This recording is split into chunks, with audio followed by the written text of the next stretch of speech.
And we are live. Here we are fighting Friday. Oh, folks, good to have you back. Uh, I'm talking to myself right now. There's no one in here, but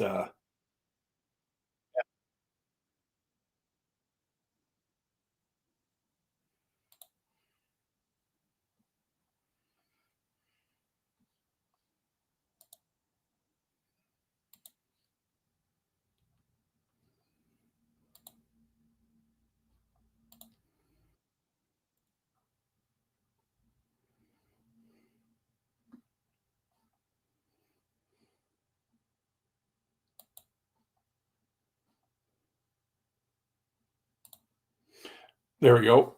Yeah, we had six folks in here. Hey, here we go. Oh, there we go. We'll enlarge that and we'll shrink me. There we go. Uh, Blackie, looking forward to the scraps. Well, hey man, I'm glad you're here. Thank you for tuning in. Cheers. First in this hand.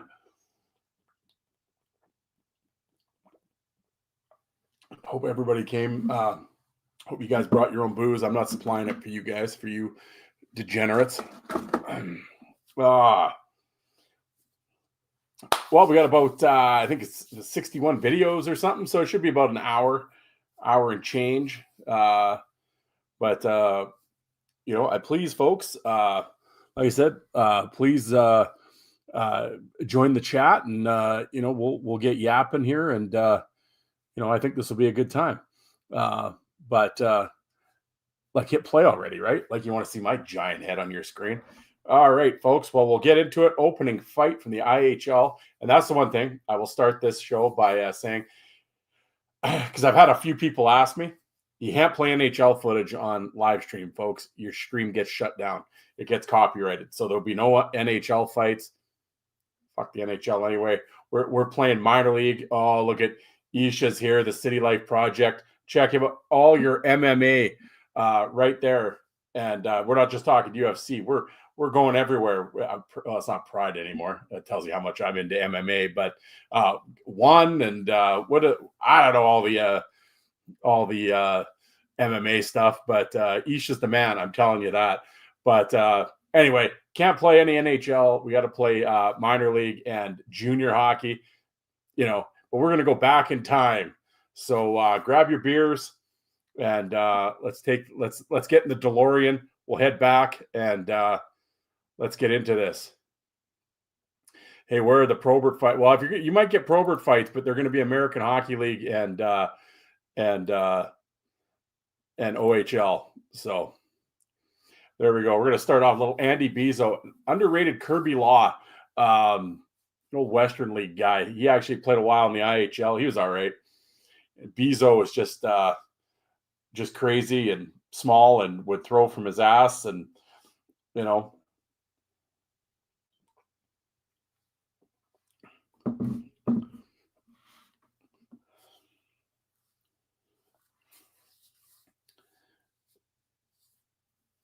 give him one. There you go. Little vipers. Look at Bezo, just like won't end. I love it. Just a little asshole right to the end. Yeah. Speaking of Probert, there you go. I got the Sega Genesis Bob Probert shirt on. Yes, his son. Yeah, Riley Bezo is now playing in the minors. Yep.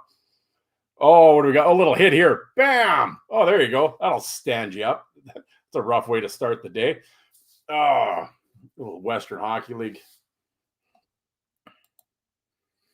Oh, here we go. Justin Sawyer, Kip Brennan from the old Central Hockey League. This is a good one. There you go. Brennan in the white trunks, Sawyer in the dark. This is a good one. The old Allen Americans. These are two huge. These are two big humans. I met Justin Sawyer when he was in Ice Wars in Edmonton. He is a large man.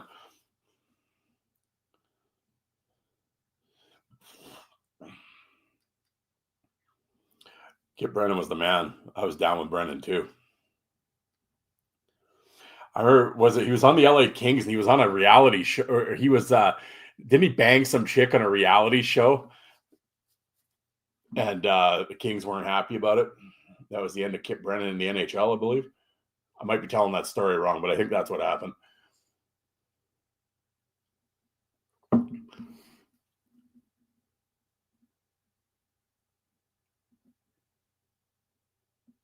Nope, pause. Oh, what's going on?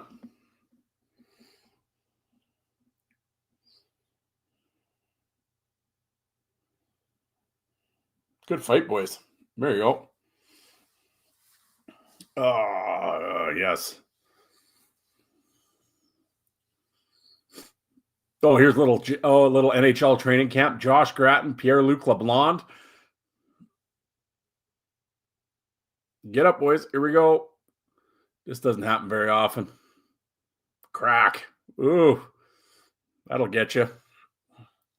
Pop. Oh, PL3, that didn't happen to him very often. That's two bad dudes right there. Oh, Pierre-Luc's feeling that one.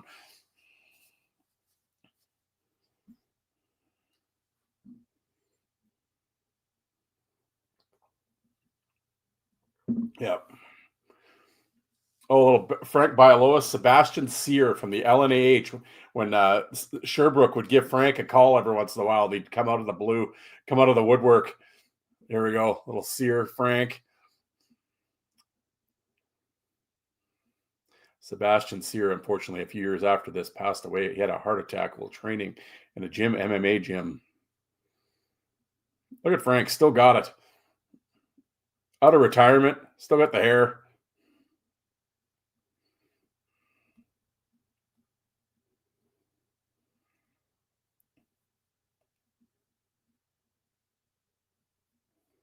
Yeah, Jay got to hang out at the Ice Wars, the last Ice Wars, or the Ice Wars in Michigan, hanging out with Swanson and Frank Bialowas, drinking beers and telling stories.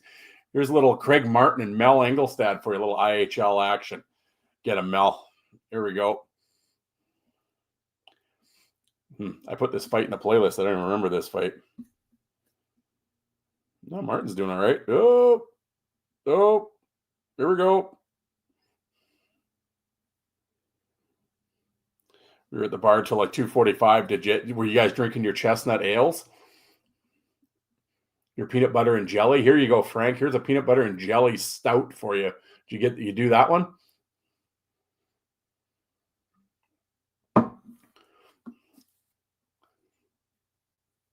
Oh, here you go. Brandon Sugden, Patrick Cote, LNAH. This goes about 4 rounds. Here, you guys could go make lunch and come back, and they'll still be fighting. I think this video is like 3 minutes. Sugden playing for the Verdun Dragons. Cote, of course, with the Chiefs, Laval Chiefs.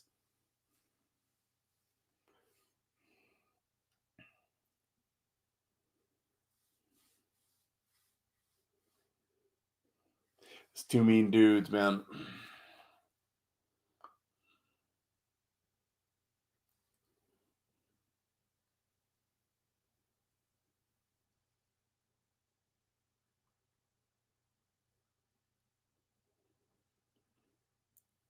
Ooh.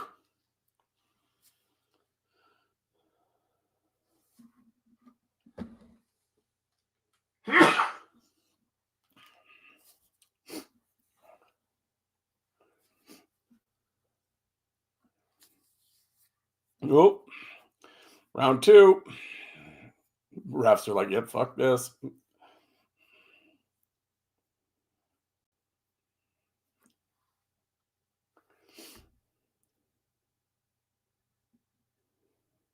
Oh, early 2000s Quebec League was so good. So many just killers.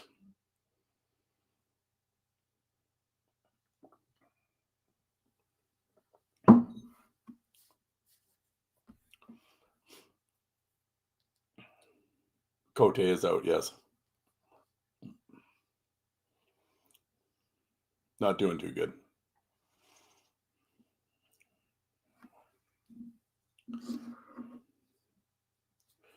Yeah, when they're trying to parole you and you're saying you want to stay in, that's not good.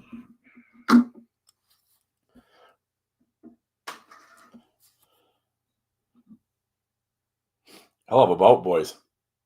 I think I finished a beer and a half while that fight was on.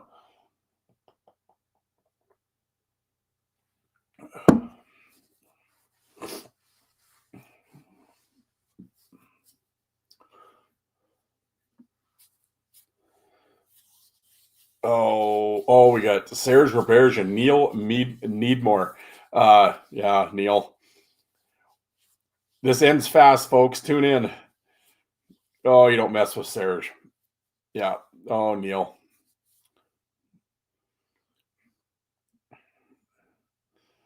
Well, he's got the posture. He looks positive. He looks excited he's positive here. Serge is like taking his time.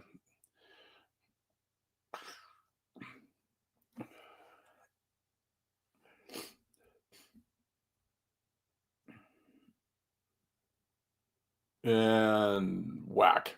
One shot is all it took, and that's the end. Gah.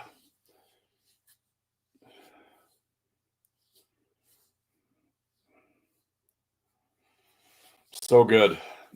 Serge is so good. You know, Neil's feeling this one. Yeah.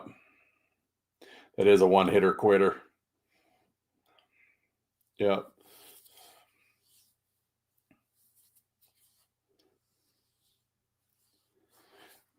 Yeah, Neil's telling them right now to answer the phone.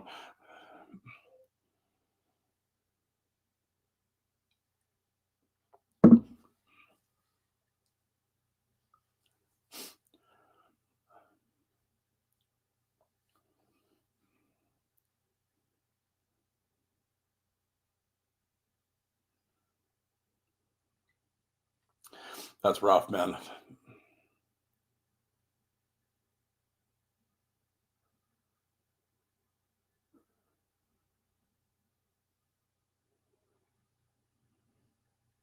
Oof. These guys are just holding them up.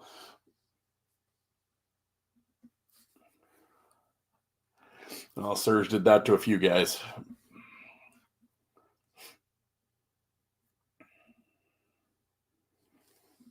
Oh, a little Brendan Walsh and Chris Pace from the USHL, little junior A hockey. But we got it all here, folks. I'm telling you. This is from Brendan Walsh's personal collection. He sent this to me. Walsh is in the white trunks. Great guest on Spit and Chiglets, by the way.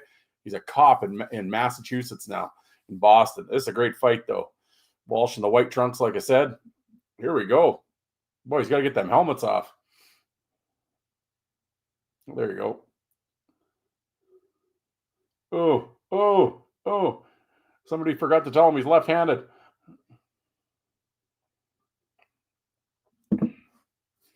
But I mean, where are you going to tune into Fight Friday and you're going to get old 1994 USHL footage? See, we got it all here, folks. How am I losing listeners or viewers? Oh, look at the Big Willie style in here. Chipper, good to see you in here, man. Thanks for coming in. Jets, Winnipeg Jets aficionado. Here we go. Ted Hitchcock from Shoresy. Old Terry Ryan, Francis Belanger. Terry didn't take shit, man. I'm telling you. You know, he had 30 goals this year, too.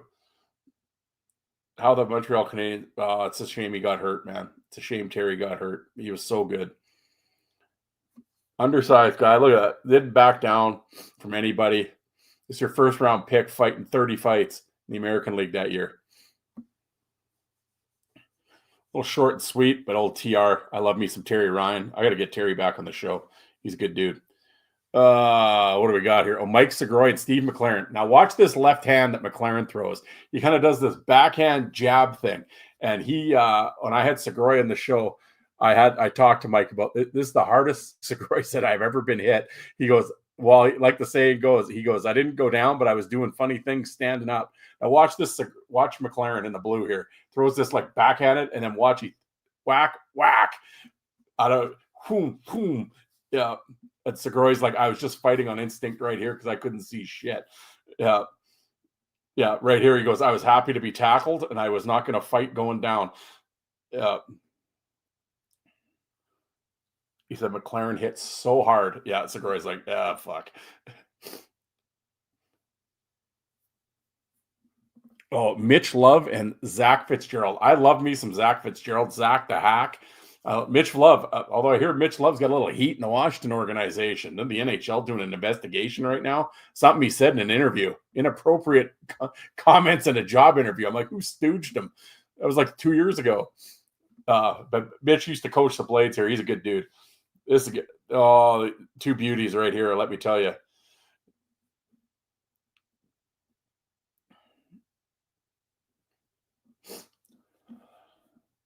Oh, oh, that was a good fight. I don't even remember uploading that one, but it's a beauty. I love me some Zach Fitzgerald. Great guest as well.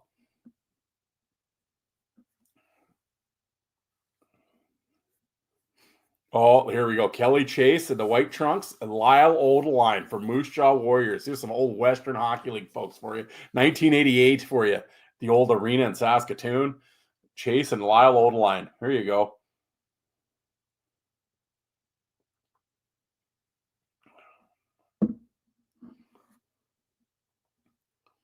Oh, look at Lyle's doing all right. I believe Chase had 30 goals that year too. Well, that was get out of there, refs. I said, hey, not bad quality from the old VHS tape from 1988 in the old arena. It was in 4K back then, folks. Let me tell you, I was probably at this game.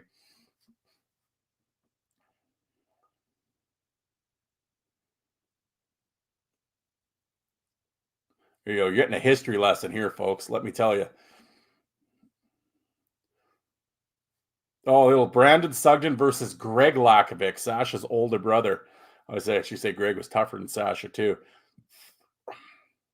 Little Sugden. No, a few Sugden fights in here. Lakovic was a bad dude. Bad dude, man.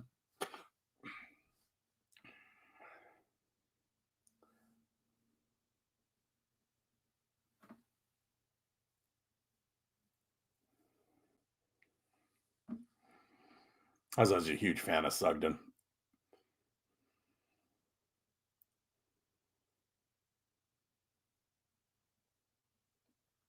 Greg obviously bigger than Sasha.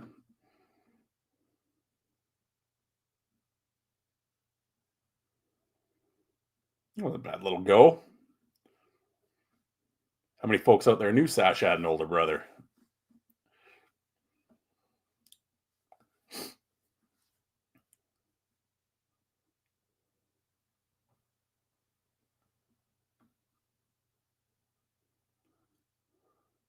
Oh, here you go. For the Sunshine League, Link Gates is going to fight Gunnar Krosenberg. Link's in the white trunks. Gunner's on the bench right now, and they're going to fight anyway. I like how the refs just let him fight. Yeah.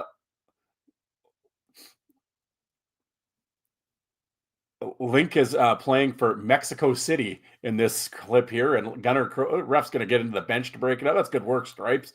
And Gunnar Krosenberg is playing for the LA Bandits in the short-lived Southern Hockey League.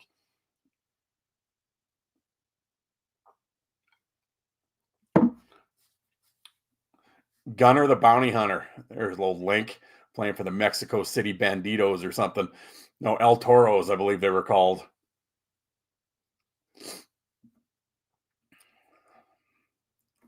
I believe that's when Link Gates commandeered the kitchen in Denny's one night as LA was rolling into town.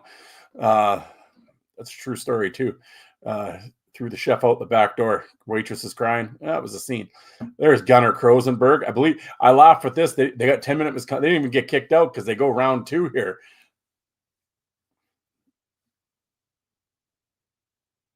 Yeah, here we go. Round 2. Gunnar.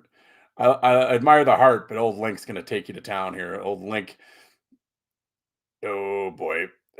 Eesh. Gunnar Krosenberg. Gunnar the Bounty Hunter. There you go.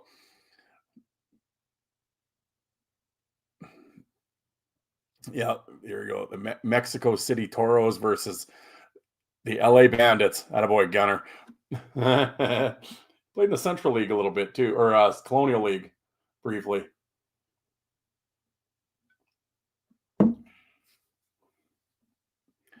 Oh, what do we got? Chris LaPuma and Darcy Hordichuk. Chris LaPuma's, oh, there we go. Nice little hit. And Hordichuk ain't happy about it. Little Chicago Wolves, Orlando Solar Bears action.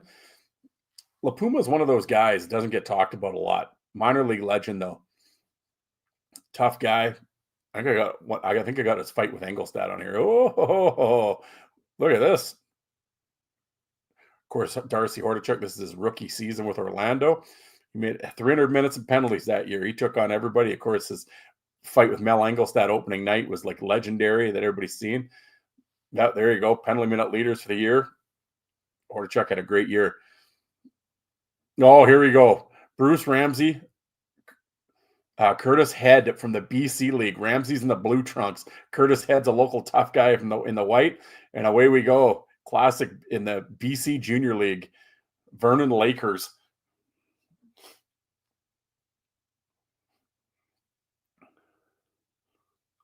Oh, look at the boys giving her.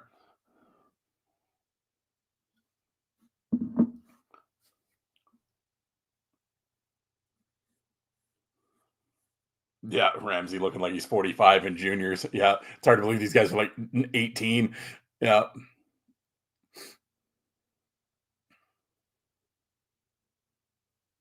Oh,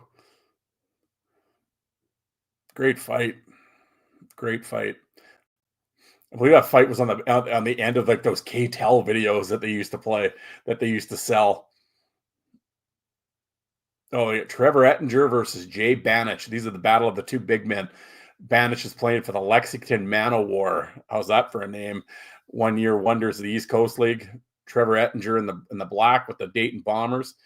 Unfortunately, he passed away, but he was a tough guy, man. He tough guy in the Quebec League, and then played in the Quebec Juniors, and then I believe he was drafted by Columbus.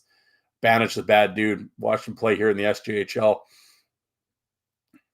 Big guy, 6'5".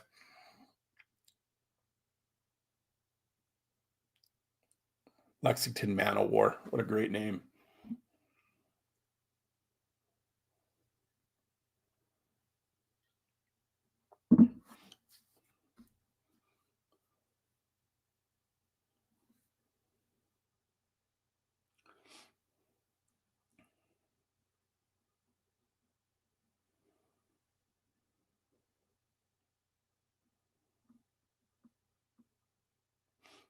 Oh, Ettinger was such a beauty. Look at Banich, just still giving her. Ooh, ooh. Banich went on to play for the Laval Chiefs for a season.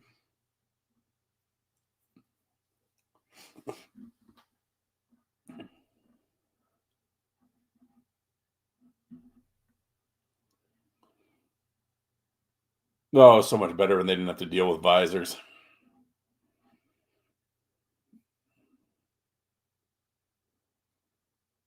Good tilt, boys.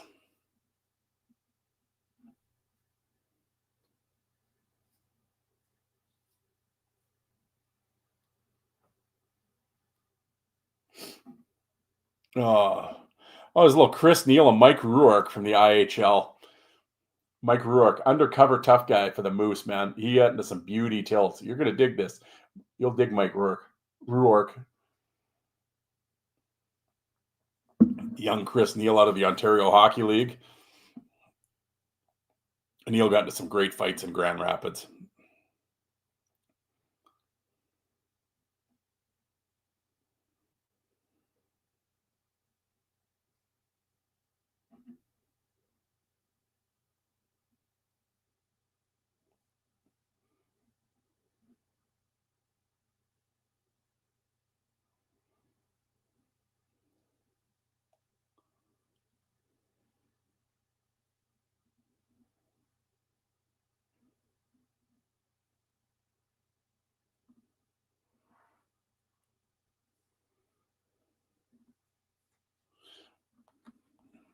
Good show, boys.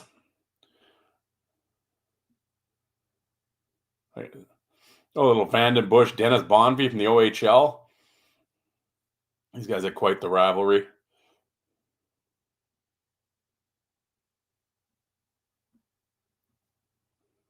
Oh, Dennis, you got to get that helmet off. Oh, there we go. Oh, beauties. Oh, Bonvie is so good. So good. Vanden Bush, tremendous.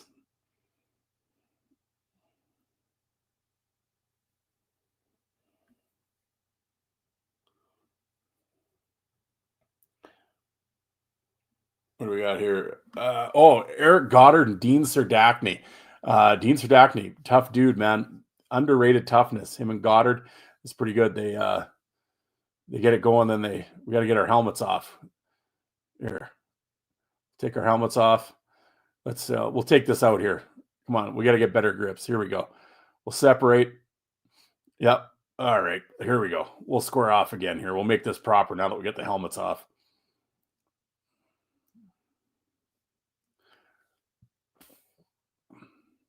Ooh, good shot to start. Ooh, good shot to return. Oh, you're in one now, Serdachny.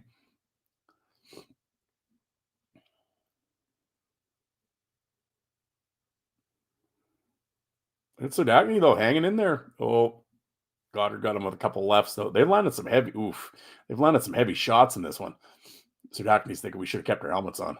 I just wanted to throw that one on there because it started so unique, but I always like showing like guys like Serdachny, and I think there's some Matt Sommerfeld on here, like kind of those undercover guys that no one really heard of.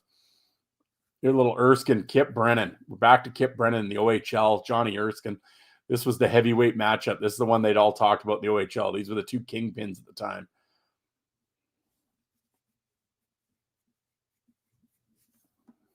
Oh, Erskine, another guy that was so good.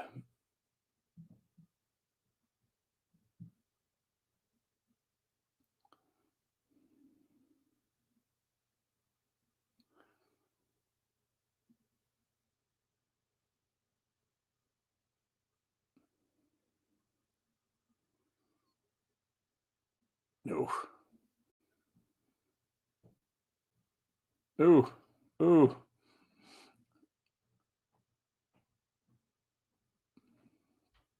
Yeah, this is what the heavyweight title bout right here. Oh.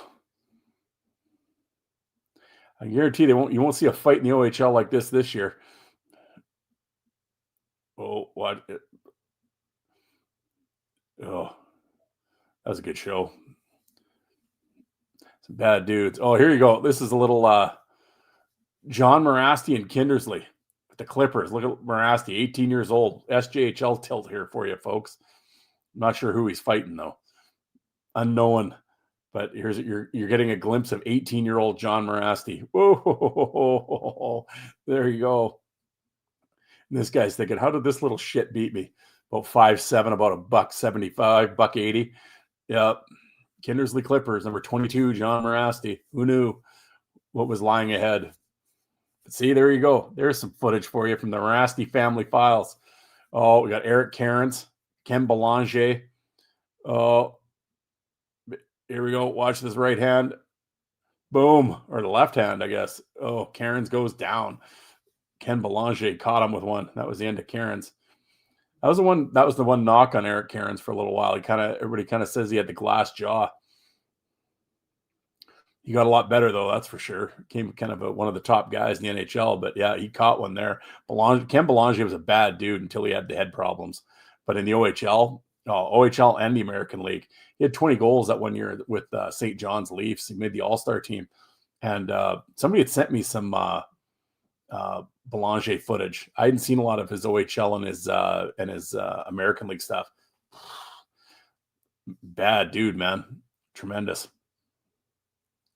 Here we go. Little Steve Jiggs and Jim McKenzie for the Victoria Cougars, number 19, sporting a mullet. Throwing them left hand. Look at Jiggs, though, throwing them lefts like nobody's business. Oh. Nice little tussle there. Again, 1988, back in the day in Tri-Cities. Steve Jiggs, of course, this cat was in the chat here last week. I wonder if Steve, are you out there? Are you here tonight? And Jim McKenzie, of course, everybody knows Big Jim. A little Western Hockey League action for you here, folks. Mel Engelstad and Chris LaPuma. Yeah, like I was talking about LaPuma earlier. This is one of the battles between and Mel hated LaPuma. They had a personal rivalry. Mel was not a fan. I got to dig up the article, but apparently there was a locker room hallway confrontation, and either a gun was flashed or a gun was mentioned So take that for what it's worth. The old IHL back in the day. But yeah, these two didn't like each other. I know Chris LaPuma in the offseason was a roadie. I believe it was for Guns N' Roses. Oh, Mal, your cat. I forgot how good this fight was. Mal's catch a few. Yeah.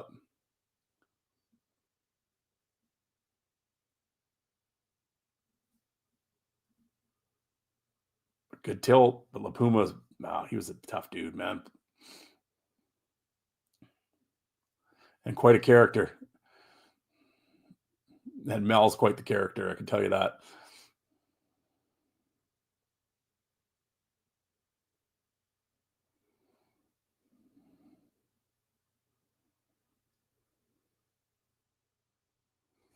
Oh, DJ King and Nate Kaiser from Traverse City NHL. Thank you, Dave Kramer, for filming this. DJ King's a bad dude, man. Bam, bam, bam. Oof. That is that. DJ King has gone on to become a professional chuck wagon racer. Did quite well at the Calgary Stampede this year. I think you'd probably just scare the horses into running faster. Nate's feeling that one. Nate was a tough dude, though. And I believe the next fight is Hordichuk and Mike Segroy from the same Traverse City camp. Yep, here we go.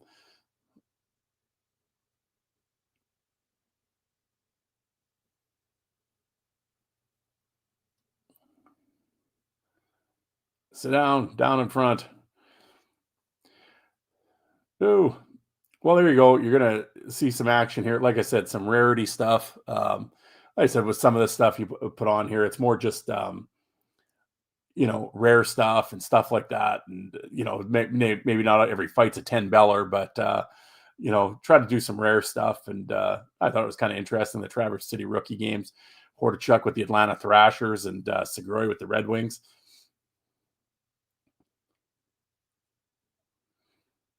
I believe there's a Derek Bugard and Brian McGrattan fight from Traverse City coming up here with, here's little Rocky Thompson and Rob Skurlak from the old Western League. It was the TSN, as you can see, the CHL game of the week. Here we go. Pop the helmets. Rocky's got the short hair.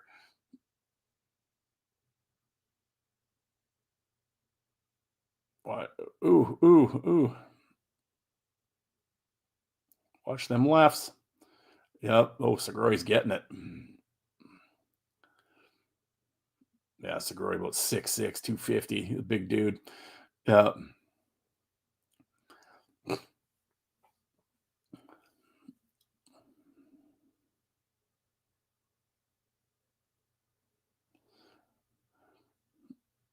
Old Rocky. Well, here you got Link Gates and Jason Hamilton. This is a little stick swinging incident, folks. We have a little penalty box action here in the Quebec League, the LNAH. Gates and Hamilton, a little personal rivalry. We're gonna have a little stick swinging here. Link's in the white. Yeah, we're gonna swing our sticks a little bit. Them crazy Quebecers. Hamilton's like just ready to swing it. Looks like he's hitting leadoff for the Jays. Okay. Of course, it's the Quebec League. We're not gonna kick anybody out. We'll just give you like 2 minutes for high sticking.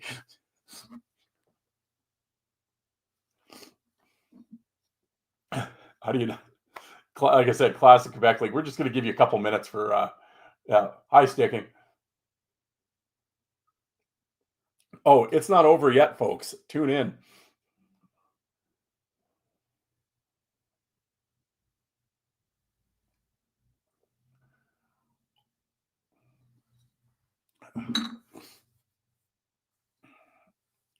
Oh, Link's giving it to Hamilton.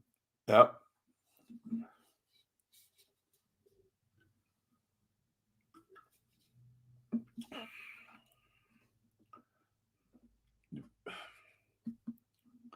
Oh, Link's fired up. He's choked.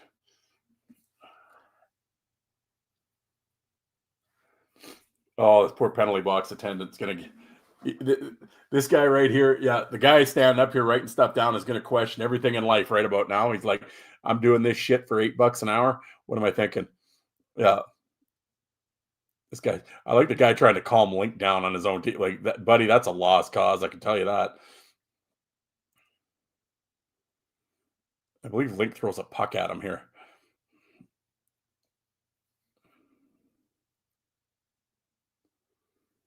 It's interesting. You actually didn't see Link get this mad that often.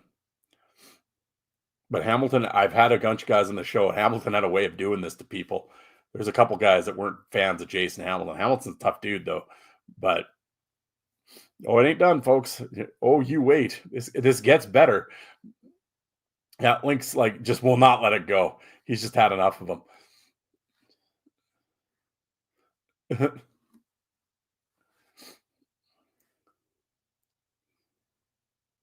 Refs still just giving them minor penalties, which is still hilarious. They know the show. Plus, this was a televised game, actually. So the refs probably got the Iggy to here we go. So Link picks something up, gives him a little toss. We're gonna fire it now. Here we go. Now the sticks are gonna get going. This guy just got the hell out of there for $8 an hour. He's like, forget this. Here we go. Oh, look at this, swinging it, chopping it down like he's putting it here. Hamilton's like, okay, forget it. Here we go. Now we're into the box. Classic LNAH. Where's Searson? He'd be all over this.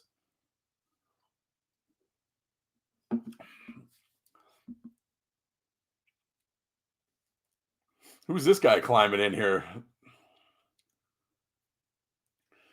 Meanwhile, the other team, we're going to try to start a brawl here.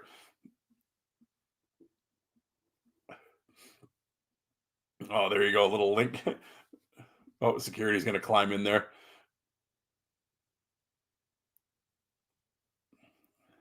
That's the Quebec. I said, they probably got game misconducts.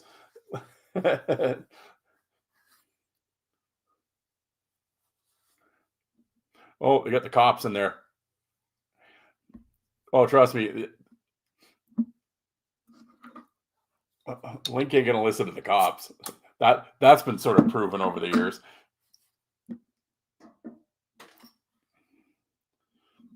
Oh,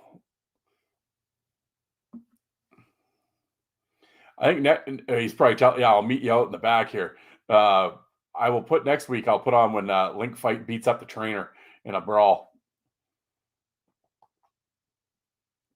Link's in street clothes, works over the trainer. Oh, classic Quebec Lake. There you go. I'd like to be a penalty box attendant in the LNAH. Oh, there's a little Conrad McKay and Dryden Henry from the Portage Centennial Arena, Manitoba Junior Hockey League. Conrad McKay, little guy in the black here at the OCN Blizzard. Watch these straight arm shots that he delivers to this guy. Look at this guy. He beats this guy like he owes him money. Look at that. Oh, straight arm shots here. Just whack, whack, whack, whack, whack. Get out of here.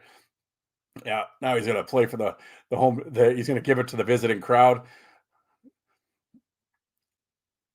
Yeah, Conrad McKay's a bad dude, man. I saw him play in the Freddie this year. They won the Freddie this year. Conrad McKay was a really good player. Tough dude, man. The OCM Blizzard back in the day, Manitoba League, classic. There's some classic '90s Manitoba League for you. I just like the straight arm shot. Grant McNeil and Lane Manson. Lane Manson's about 6'6", 6'7". Oh, big tree, fall hard, whack. Oof. Grant McNeil was a bad dude, man. The PA Raiders voted toughest guy in the league one year. Oh, Jordan Lane and Dale Bignall from the Manitoba League. Here you go, the Boys Azure Blades. This was one of the heavyweight bouts. Jordan Lane and Dale Bignall, two of the heavyweights of the league at the time. Jordan Lane, of course, went on, played in the East Coast League for a little while. Oh, look at Bignall in the white trunks.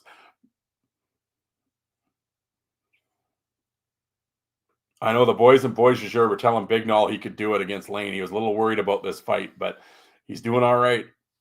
Jordan Lane about 6'8" in the white. Bignall's about 6'4", 6'5". Nice little bout here. We gotta, for the old junior A stuff, we gotta show those guys too, right? Back in the day, old Biggie, as he was called. Give it the bow and arrow, Biggie. Attaboy.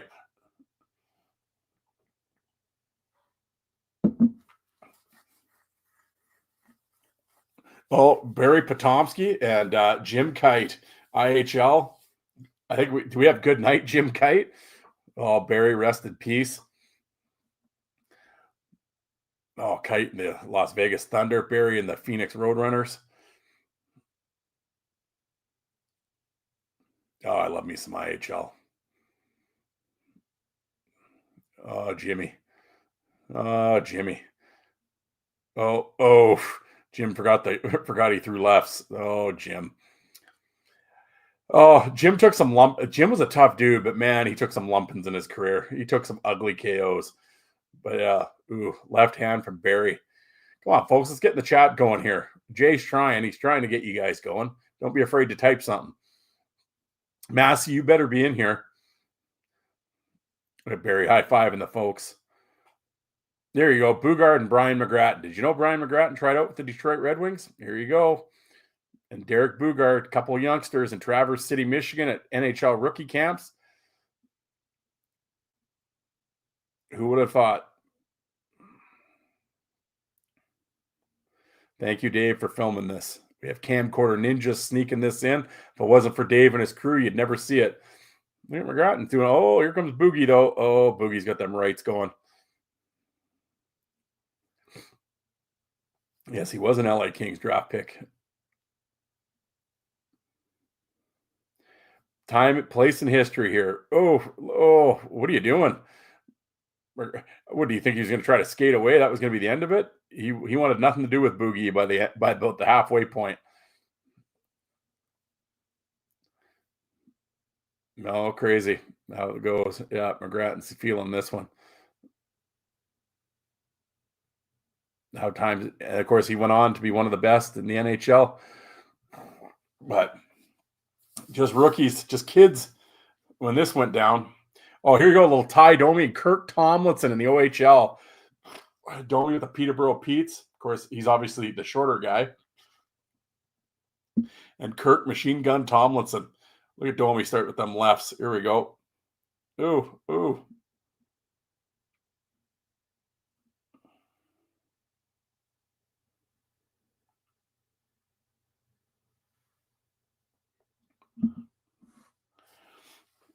Yeah, I don't blame you. I wouldn't talk to him either. Those rookie games used to be stacked. Patrick Cote and Mike Varhog. Cote's, this is, yeah. Now, Cote had a personal grudge with Varhog because Cote was hurt the year before and Varhog ran around on Laval. And so Cote vowed revenge, and this was in the preseason. So he came looking for Varhog. And Varhog ended up getting hurt here and missing. And he blew his knee out when he went down, and he missed the entire year. And then Cote just makes fun of, I cut it off. But Brett Duncan and Trevor Cairns. Brett Duncan's in the white, and he was one of the baddest dudes in the Western League. And somebody should have told Cairns to go down, but just left-handed and mean. Just boom, boom, boom. Oh, Jesus. Refs, get in there. He's just eating it. Somebody tell Trevor there's no law against ducking. Brett Duncan was bad, dude, man. Oh, vicious. This is that unseen like old Western Hockey League stuff where it's like, it was fucking Thunderdome back then, man. Massey's, yeah, you better be in here. Attaboy. Here we got Aaron Downey and Darren Kimball from the IHL for you here. Kimball of the Kansas City Blades, Downey with the Manitoba Moose just trying out. They didn't, of course, the Moose didn't keep him, even though he had this great fight with Kimball. Downey, he played like 2 or 3 games. And that was it for Downey. Back to the East Coast League with you. And who would have thought? Went on NHL, Stanley Cup winner. Just trying to make it right now, though, as a pro. And Kimball, the old veteran.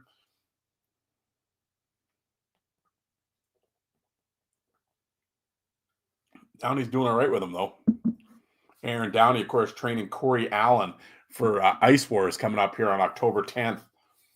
Corey Allen and Chris Chelios, they sell saunas and shit these days. And Aaron Downey looks like he's about 21 years old still and could still play. But look at that youngster. Tremendous. Love me some Aaron Downey. Oh, here you go. A little Quebec Junior League action. Serge Labelle on the penalty box. He gets fired up. First, he's going to throw some sticks. Oh, no, a chair. He's going to hit. That would be a yellow card in Stampede Wrestling. Yeah. Get him, Serge. Yeah. Pick up something else. There we go. Fire that in there. Whoa. There we go. Little stick. This guy's throwing his gloves. He's just had enough. Number 12. Serge's going to throw another chair. Then he's just going to hop out and just say, fuck it. I'm just going to leave the box and go fight everybody. Oh, classic Quebec Junior. Yeah, here we go, Serge. He's done throwing. He's nothing left to throw. Now I'm just going to get out here and start fighting.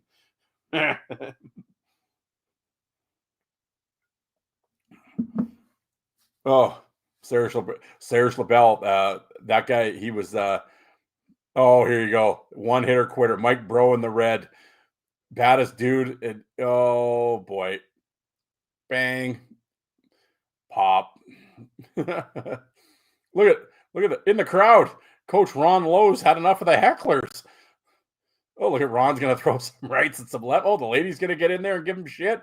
Players like, come on now. He's trying to come in to protect it. Oh, she's going to give it. Look at the chick's tougher than, look at, she's tougher than half the NHL teams these days. Player's going to just tackle her. Oh, classic. This is all news footage here, folks. Oh, here's a little Jason Rushton and John Morasti for you. Look at this. We're coming in hot and heavy with these. Quick. The playlist is on the YouTube. You can go back and watch it. Jason Rushton, John Morasti. Rushton was a beauty, too. I can't remember this fight. This should be a good one, though, because Rushton was wide open, too.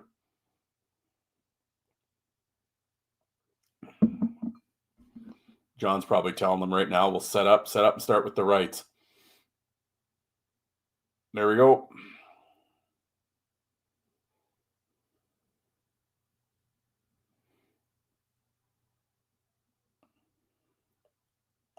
Hello, Lauren. Welcome. Thank you for joining. We have John Morasti and Jason Rushton right now.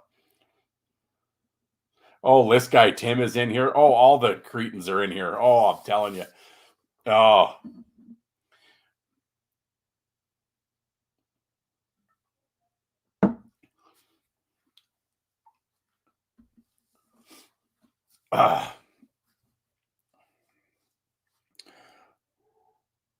Oh, here we go. Steve McIntyre and Matt Summerfeld. You've missed the last few streams. What have you been doing? I hope you have a good excuse. Well, here we go. Matt Summerfeld and Steve McIntyre. Max Summerfeld is one of these guys, played 3 years in the Western League and then went back to the farm, never to be heard from again. But he was a bad dude. Steve McIntyre still talks about Matt Summerfeld. Matt Summerfeld in the white trunks. McIntyre playing for the Red Deer Rebels here. Number 22.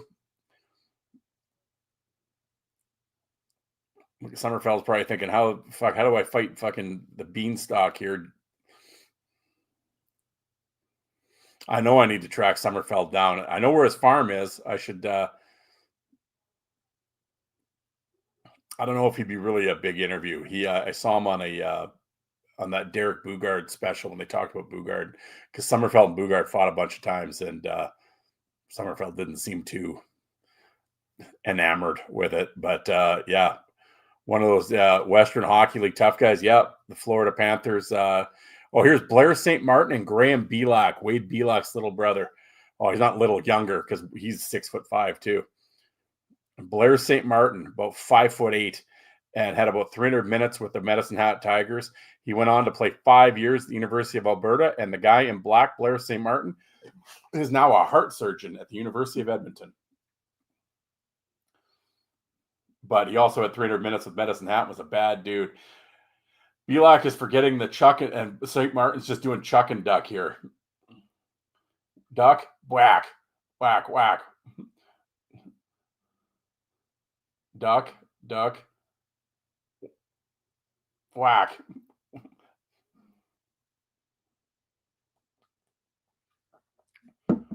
Yes, and Graham Belak is now an RCMP officer. Oh, I don't know. Look that up. A little heat there. Some issues, but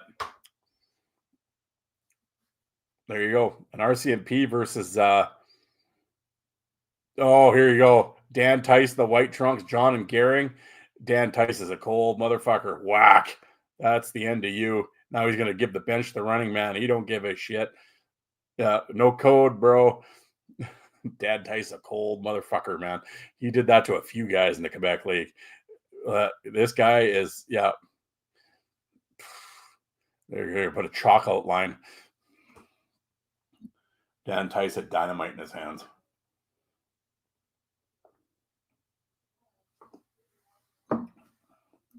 This guy's regretting every life decision he's ever made right now.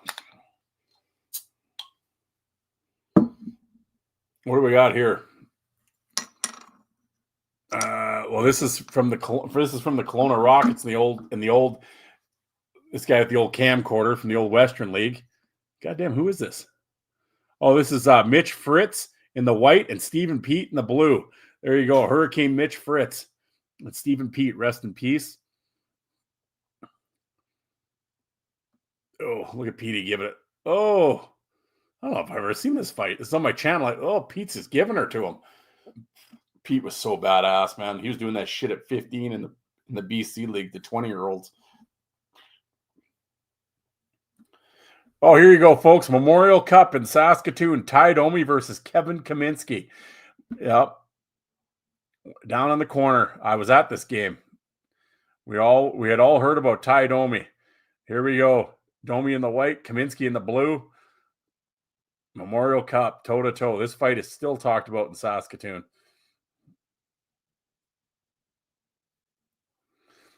It wasn't the greatest fight in the world, but it's one of those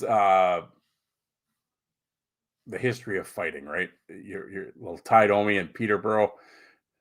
Oh, here you go. Yablonsky and Mike Segroy. Fritz did need to figure it out for a while. One of the very few guys to hand George LaRock an L in the NHL.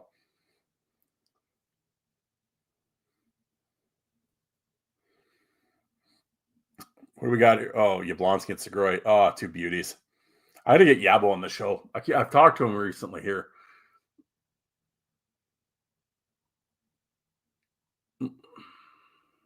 Yeah, Utah Grizzlies. That's the end of them.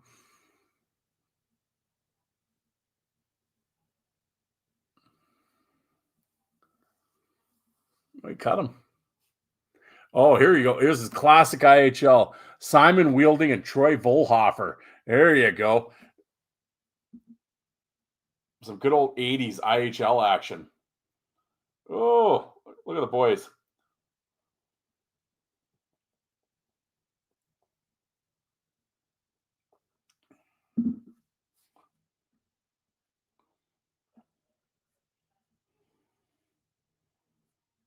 We're right into your living room here, folks.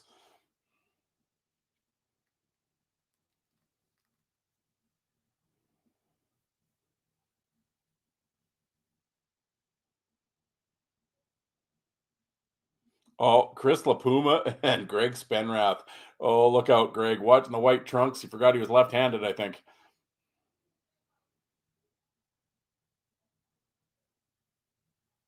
Here we go. Oh, pop. LaPuma playing for the Atlanta Knights. Spenrath playing for the Thunder. Oh, little shaky. Decky, good to see you. Oh, Dave Marcinishin and Mark LaBelle. This is a beauty. Quick and dirty. Dave Marcinishin did not fight often, but when he did not wrestle. It's like, if we're going to do it, let's do it. Here we go. Whack, whack, whack, whack. Oh, beauties. Here we go. Oh, I love me some Dave Marcinishin. Great guest on Joe Lazito's show. Quick and dirty. Like I said, I'm going to, the old Cooper helmet, the old knuckle buster, drop my head and let's do it. Oh, a little camp fight. Eric Bolton and Andrew Peters in Buffalo camp. This is what got Peters the gig, I believe.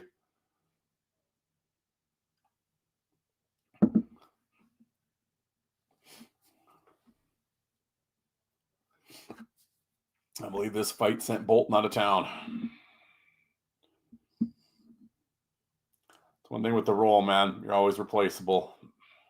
The next young guy is coming up to take your spot. What a tough job, man. Every year.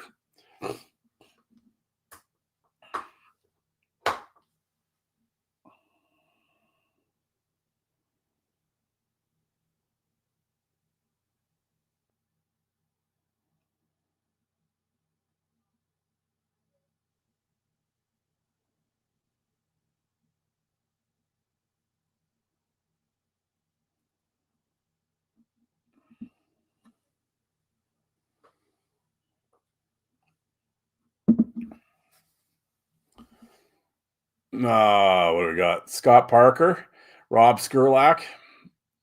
This is Parker's rookie year in Kelowna because he was number 3. He eventually, oh, these guys had quite the rivalry. I think they fought about 8 times.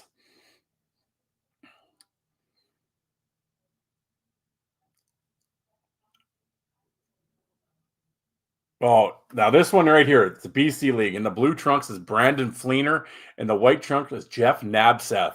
And Jeff Nabseth was one of the baddest dudes in the BC League. And unfortunately, he was killed. He was jogging, and he got hit by a car, of all things.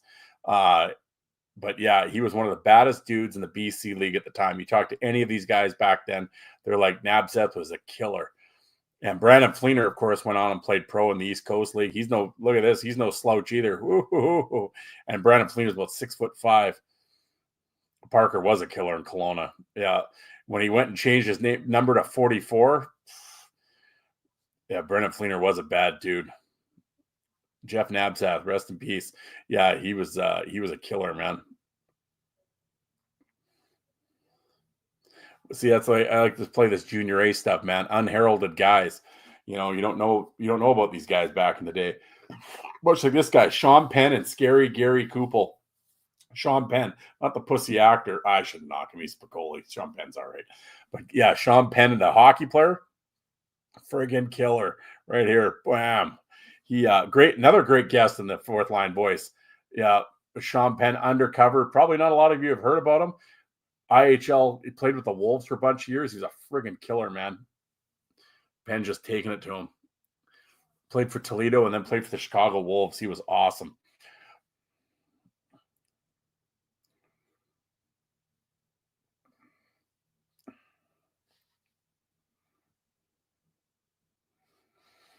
Oh, this is Ken Tasker and Donald Brashear during the lockout when Brashear was playing for Quebec Radio X in 04, 05.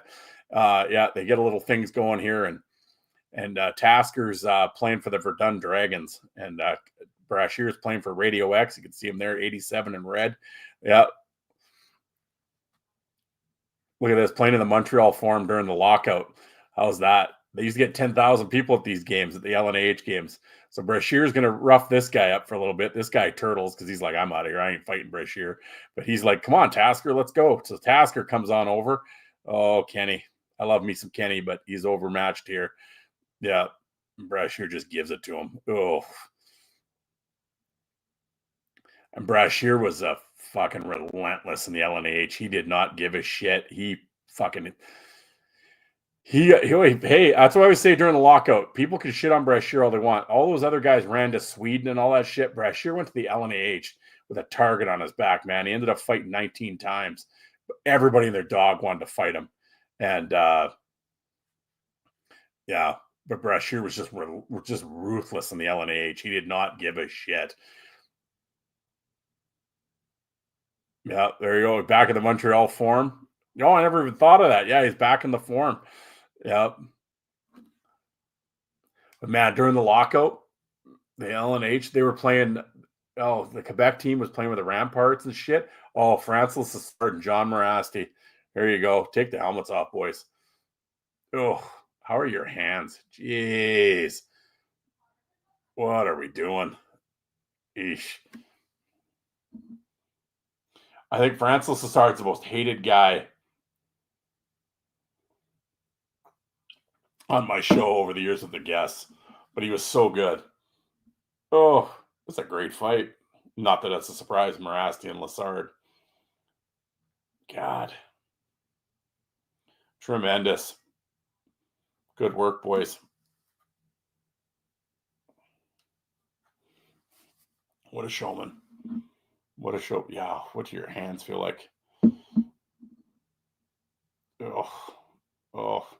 Francis Lessard owns a gym in Quebec, still jacked. Looks like he's about 22 years old. Looks like he can still play. Morasti, of course, Jim from Shoresy right now.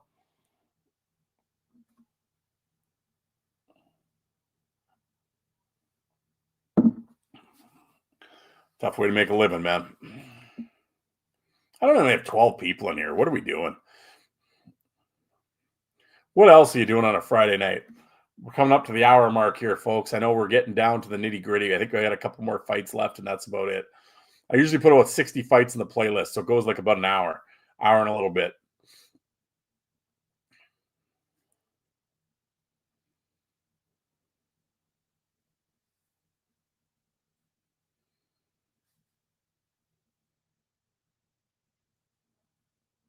What? There's ads? Seriously?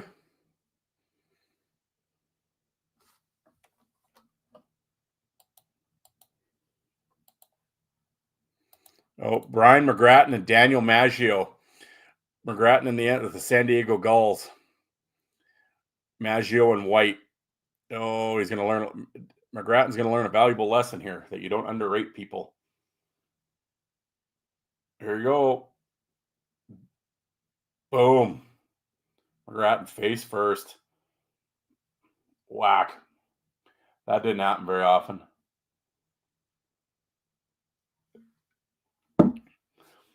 McGrattan talks about this on Riley Cote's podcast here about a month ago. He said, I deserved that fucking KO because I didn't take him seriously. And he's like, fuck me. I deserve to get knocked out.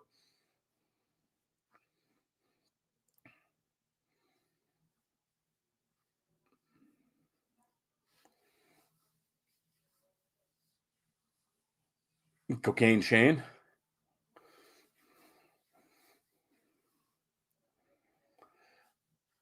Sean Antosky and Steve Martinson. A little penalty box rumble here, folks.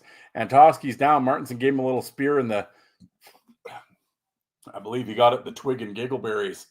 Antosky's trying to catch his breath right now. Oh, shit heats up. Don't you worry.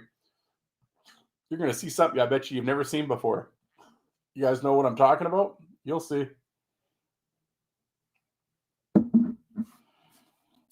Stay tuned. So Antosky's trying to just catch his breath right now. Oh, don't worry. He catches it. This is classic. You are correct, Gary.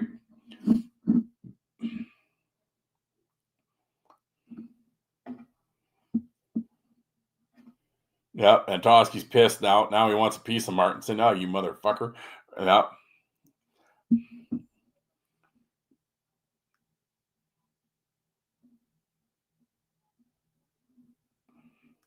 Yeah, Antosky had the accident and he had some issues too. And he's doing a lot better now, though. But yeah, I like Antosky. Another first round pick with the Canucks, man.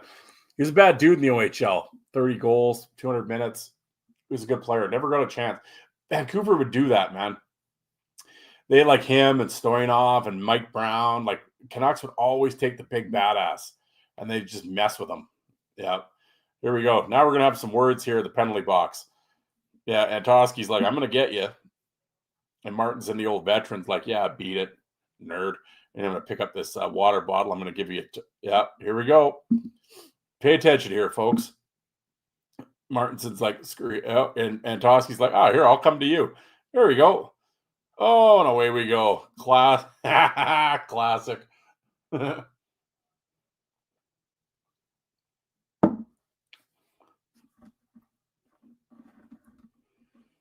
How'd you like to be the penalty box attendant this night? You're like, yeah, I'm not getting paid enough to do this shit.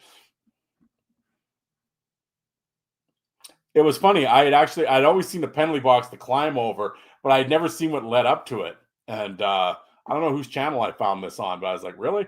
Oh, now we're gonna go to an ad at the big cool at the Bradley Center. Well, thanks. We want to know about Judy playing. Yeah, well, Judy Tensiona. What do we got here? Oh, this is a little EI. Oh, classic Paul, UK. This is during the lockout, the last lockout. It was the London Racers and Covington. And Eric Cairns gets a little hot. And here we go. During the lockout, Cairns ain't happy. I believe he's going to, yeah. And then Wade Belak playing for Covington.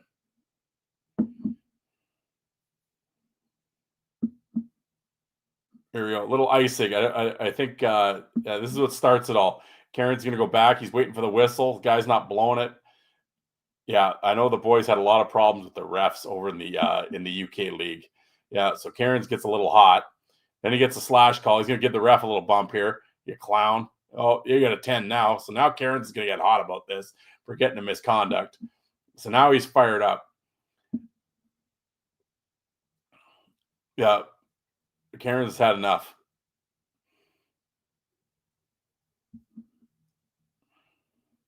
I know a lot of the boys that went over, now he's going to give the linesman a shot, like, get off of me. Now, here we go. He's had enough of this ref. I know a lot of the boys that go over from North America have huge problems with the refs, especially back in the day. Because like, when was the last 05, right? Yeah. So yeah, so Cairns is pissed. Now he's gonna pick the puck up, fire it. I thought he was gonna think about firing it at him. Yeah, I better not do that. But hang in there, folks. We get the Belak Cairns fight here. Yeah, now he's just choked.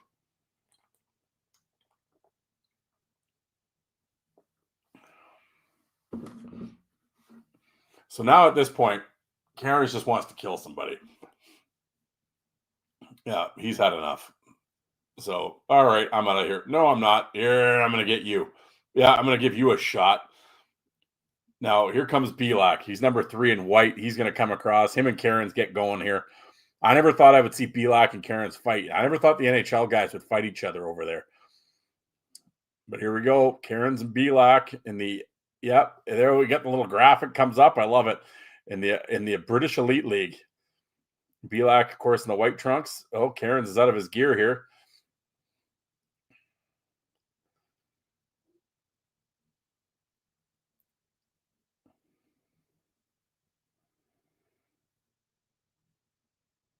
But yeah, 2 of the NHL's best fighting over in the UK. Who would have thought?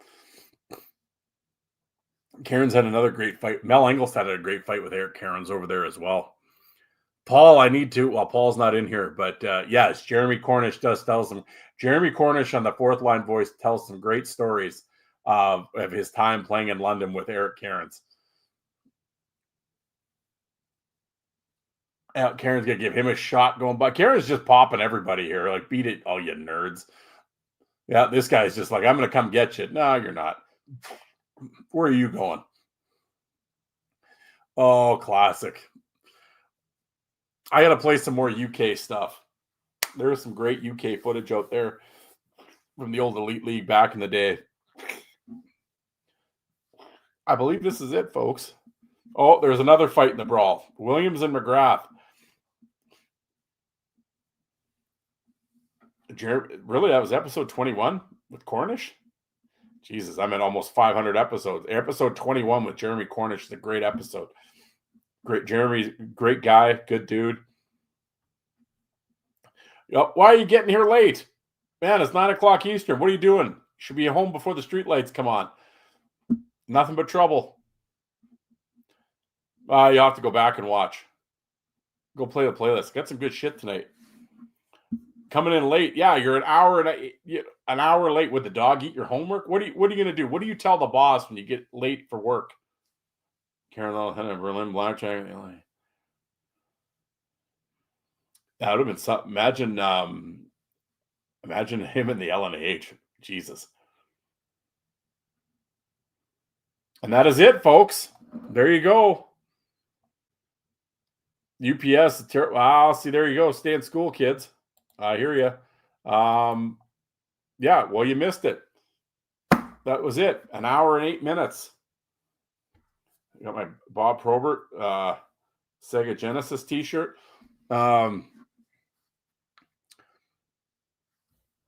Thank you for stopping by, Gary. Appreciate it. Yeah, well, I got my Teamsters Rail, CN Rail. Support the boys. Oh, we got a couple of UPS guys in here.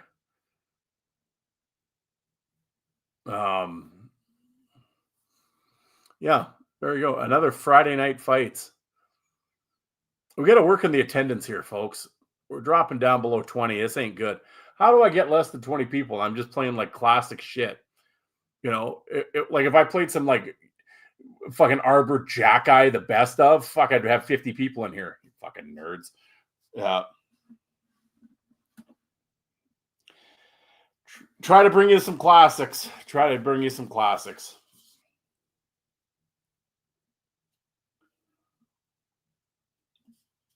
I know a guy who works for, is it Pure Later? Yeah, it's all the overtime you want. Like you said, it just never ends. It's kind of like being in garbage. They gave him a UPS hockey jersey when he retired. There you go. Yeah, you bust your balls for a company for all those years. And it's like, yeah, here's a jersey. Beat it. Yeah, that's like, well, where I work in the city. Yeah, I don't even get a gold watch for God's sake. My 20th year, they wanted to give me a jacket. Yeah, come get your winter jacket for 20 years. I'm like, I'm good. I got a winter jacket. I'm fine. Keep your jacket. Yeah.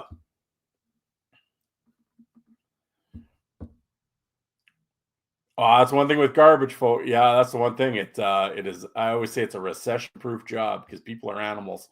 So I'll never have employment issues. I can't retire for another 18 months. Oh, 18 months. Oh, my heart weeps. Yeah, I got 9 years. I had to go until I'm 60. Um,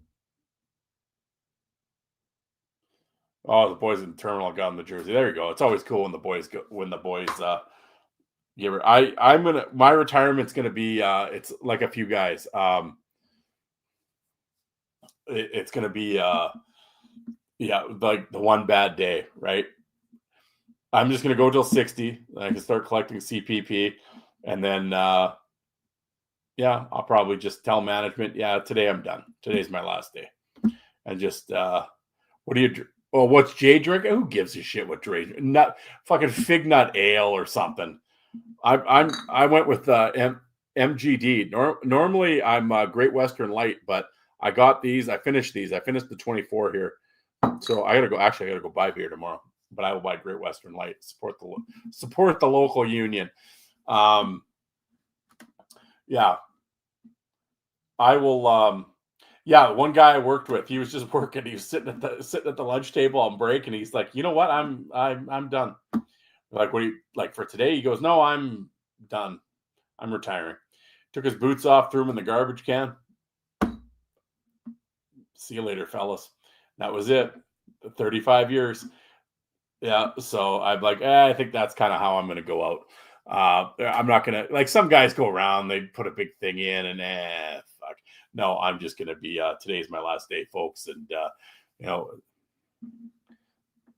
that'll be that. But yeah, 60, well, I got about, yeah, 9.5 years. Like I said, I'll get to, well, hey, that's what I was gonna say. It was my birthday on the 17th. 50 years old, folks. Do I look 50? Yeah, I got bags under my eyes. Yeah, 50 years old. 50. Ew. I can leave at 55. Well, fuck, you can leave right now. Uh, Hey man, if you can leave, leave. Like I tell you, that's why we do this shit, right? That's why I tell these guys the pension. Yeah, no, as soon as the pension guy tells me I can go, I'm gone.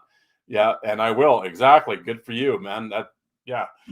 We have guys that like they're 70 years old. So I'm like, what are you? What fucking loser? You've been here 40 years. Like you're coming for free. Like that's why I worked at a place that had a pension, so I didn't have to do this shit my whole life. Yeah, no, the moment that my numbers add up and they're like, yeah, you can go, well, you're seeing my taillights and my fat ass ain't staying. Yeah.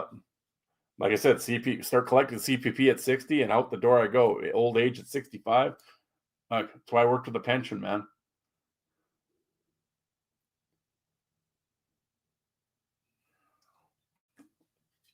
Well, you got that right, man. It is about the body. Yeah. I heard every day. Yeah. Well, that's what they always say, man. That's what they're going to do with these workplaces. They're either going to take your mind or your body. It's one of the two. Don't let them take both. Yeah. No, as soon as I'm done, I ain't working again, and I vow to never see snow again. Yeah. No, I'm going to be out of here by November. I'm going to hit Nevada, and I will come home in April. Yeah.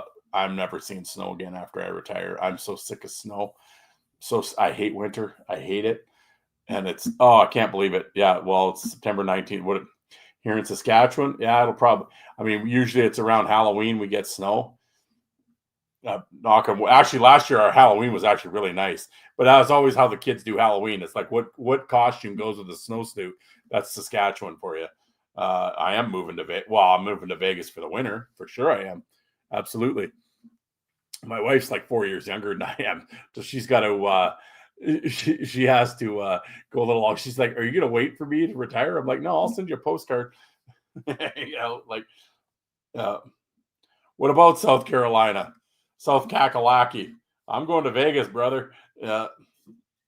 I'm Canadian. Shit, I don't care. Just as long as there's no snow.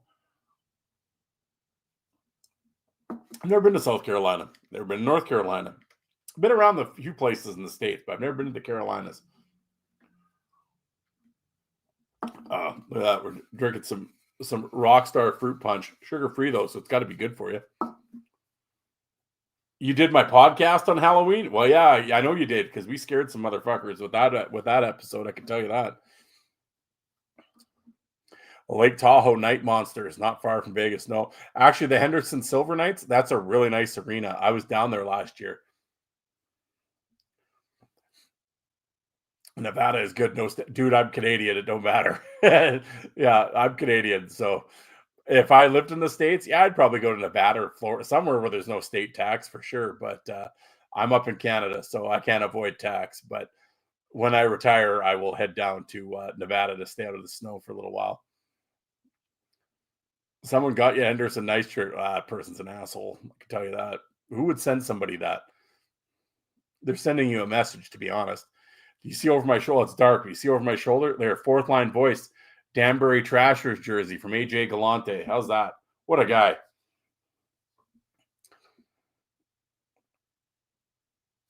South Carolina is good for retirement. There you go. Yeah, that arena is in a cool area. It's what do they call it in Vegas? It's kind of got that what is it? It's got a unique thing to it. Um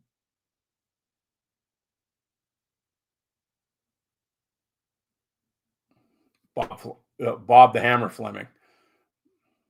He's got Hammer's Bar in North Vegas.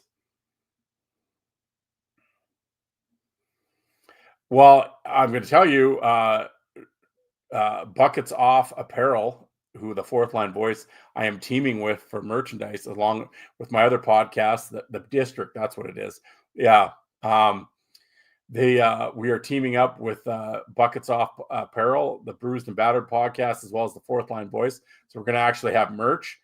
Every one of you jokers in the chat, I expect you to buy a fourth line voice shirt. But especially Tim. Tim better buy about 2 or 3 stocking stuffers this year, Tim. They actually just are coming out with an Anthony Collins t-shirt. That's what I'm trying to say. What do they call it? Crime Scene Anthony Collins. So actually, they're going to sell some player t-shirts, and the players have actually gotten together and collaborated with them to make the shirts. And every time you buy a player shirt, the players get all the proceeds. So they're going to have like Federal League guys and East Coast League guys. And yeah, and they get the money from, because those dudes ain't making any money. So yeah, Brittany and Brock are putting it together, and I think it'll be really cool. But I know there's a few guys with Yannick Turcotte, Kyle Powell, Spencer Kennedy, Anthony Collins. There's going to be Elias Thompson. There's a bunch of guys with t-shirts. So yeah, like I always say, support the boys, and they get the money. And the Bruised and Battered show, Alec has been doing some AI shit. Actually, he's come up with some. Alec has actually made some really cool shit. He actually did a Danbury Trashers thing, but instead of the garbage can, it's a beer can and shit. It's actually pretty funny. So yeah, we'll be doing some of that. Oh, the Canadian promo code. Yeah. See, I could tell you our dollar's so bad. I will say in Canada, it is going to be brutally expensive to buy shirts off the Buckets Off website. And it's not fair. I'm not knocking Brittany and Brock. It's not their fault that's just the exchange rate. But with the supplier and stuff, yeah, it's stiff. If you actually want a fourth line voice t-shirt, get a hold of me. I'm actually going to work on some Canadian stuff. I'm trying to find a Canadian distributor.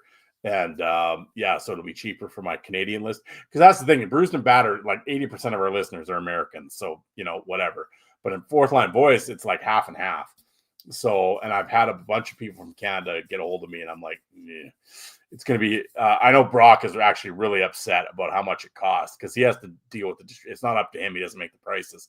So, yeah, but yes, we have a Pop-Tart and Pims t-shirt, because of course anybody that follows the Bruised and Battered podcast, the Pop-Tart conversation has gone overboard. Well, hey man, if you still think it's worth it, I'm not trying to discourage you. If you want to buy a shirt, by all means, the Fourth Line Voice will be on there. But 51st State should be cheap. Tim, don't even get me started. Don't even. Oh, look at this guy playing the heel. I love it. That's good heel work. Kayfabe. There we go. Yeah. But yeah, but yeah, it would be. I have to. There's a guy locally here that I've talked to a couple times. I should actually really do something with him. I know I keep saying that, but yeah, I should. Well, for my Canadian listeners, I'm like, again, I'm not expecting that we're going to sell like hundreds and hundreds of shirts, but yeah, I'd hit you with a coconut. Roddy Piper from Saskatoon. Roderick Toombs, born in Saskatoon. There you go. Fun fact. I always laugh. We still got 11 people in the chat, folks. I'm not playing. I'm just going to let you know now. I'm not playing any more videos. The playlist is over. I'm just sitting here yapping. I can hear my wife on the phone, probably talking to her mom. McNelly, Goulbourne, and Henry. In Tulsa? Yeah, man. Tulsa's gonna be a badass team. They got there's another cat coming in Tulsa named Jeff Faith. Actually, the Faith brothers are coming. They're both from the Western League, but Jeff Faith actually buckled McNelly in the Western League. But 6'4", 230, big kid. Yeah, the Faith boys are coming to Tulsa as well.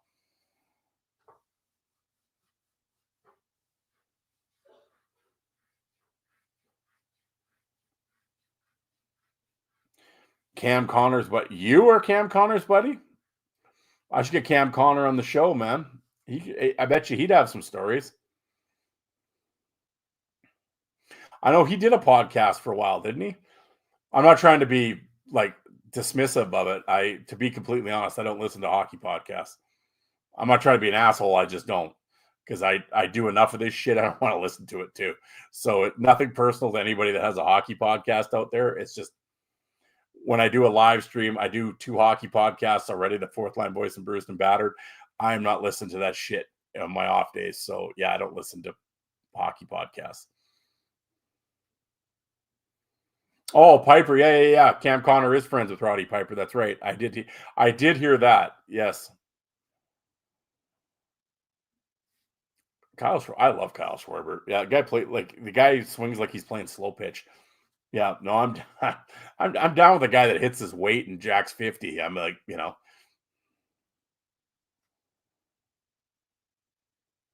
no, you got that right. I mean, the Tulsa Oilers have always been a badass organization. Yeah, they're bulking up. I don't know how many games they're going to win.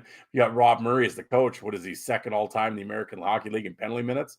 Yeah, no, Tulsa will be a badass team. And oh yeah, spitting chicklets. Oh, we're gonna start a team there, and oh yeah, we're gonna be bad at Daniel Amesbury. He's gonna be on our team. Well, Amesbury's still a free agent. You guys haven't signed him. Yeah, spitting chicklets. Pussy team. They got nobody. But I mean, you're Carolina's farm team. What do you expect? They signed any toughness. Carolina would probably fucking fine you. But yeah. Fuck the Gargoyles. I actually sent Biz and I follow each other on Twitter. I actually sent Biz a DM. Said, "Why the fuck aren't you signing Amesbury?" Yeah, I'm like, he's a free agent. Sign him. You yapped on your show that you love him so much and you want to. And if Amesbury's not a free agent, we should sign him. He'd be great and all this. Well, why aren't you signing him then? He's a free agent. He's sitting there. Oh, Chef is in here. Chef, you better be wearing them Macho Man glasses. You're late to the party. Shit, Chef, we finished already. We finished like an hour. We finished like 20 minutes ago. I got your boy Francis Lassard fighting Marasti on here, though. You have to go back and check the playlist out. Beauty tilt.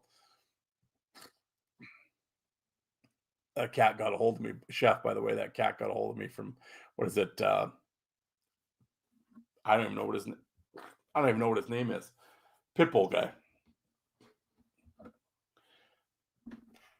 I'll get him on at some point.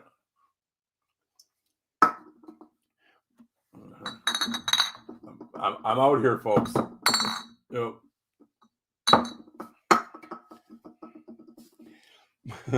Stream's over, beer's done. Yeah, I actually literally don't have a beer in the house. I finished them. Oh well. That's the one thing when I'm doing these lives. Yeah, the gargoyles, like I said, they're a bunch of, oh, we're gonna make the trashers 2. Fuck off.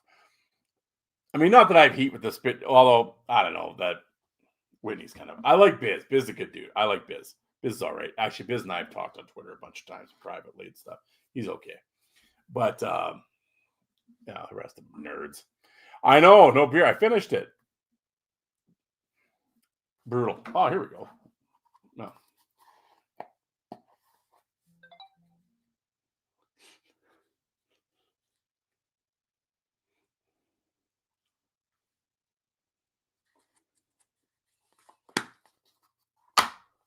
Well, I can't drink. You may as well chew, I guess, right? 100 fights in rollerblades. Oh, you're in, man. Hey, semi-main, chef.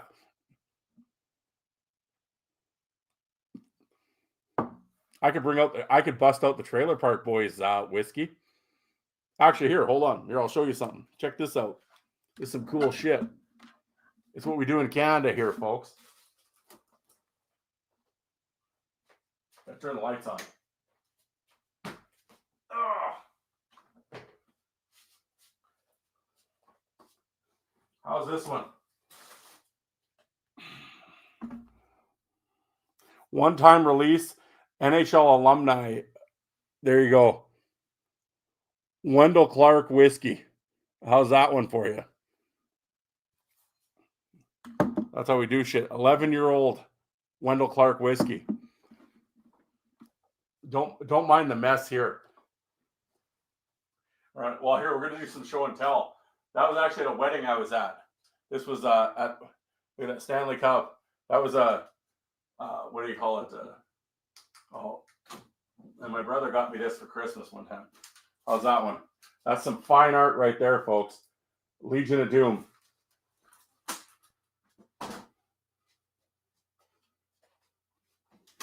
There you go. There, some show and tell. Oh, some show. But yeah, I had to put some some Wendell Clark whiskey, classic. I think it's got his stats. Yeah, it's got his bio on here.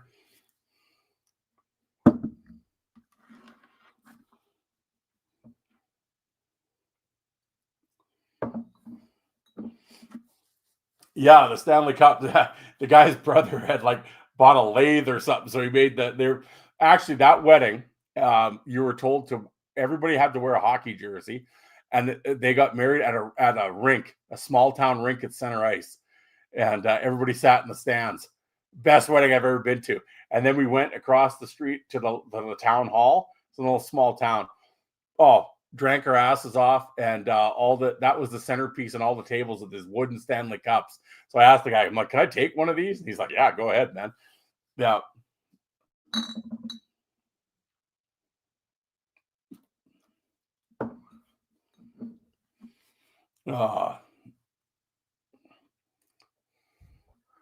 What else do we got here? Oh yeah, that's the Wendell Clark Saskatoon Blades bobblehead. What else do we got? Oh yeah, the John Morasti bobblehead. I have a Kerry Toporowski bobblehead from Quad City. Some asshole sent me. Some groupie. But it's too far back there. There you go.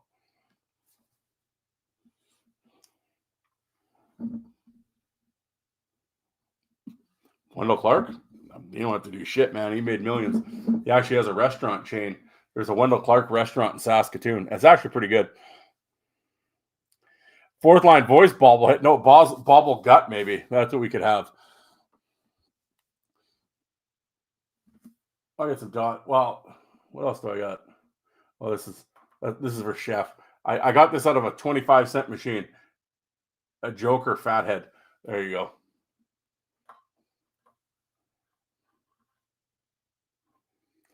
Kosar Brown. They should do like bobble fists.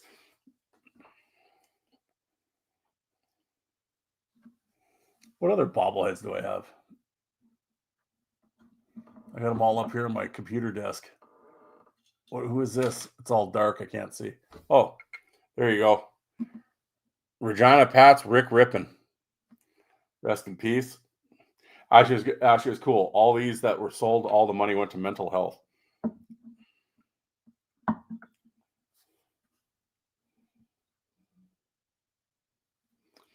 Chef, I know you appreciate the Joker. I actually have a few issues. I believe it was from the 70s, the late 70s. The Joker had his own cartoon, had his own comic book from DC. I actually have a couple of those early issues. I think I actually have the Joker #1. I believe he does battle with the Green Arrow. If you remember that, the 70s. All that stuff is buried at my parents' house. I still got all my shit though.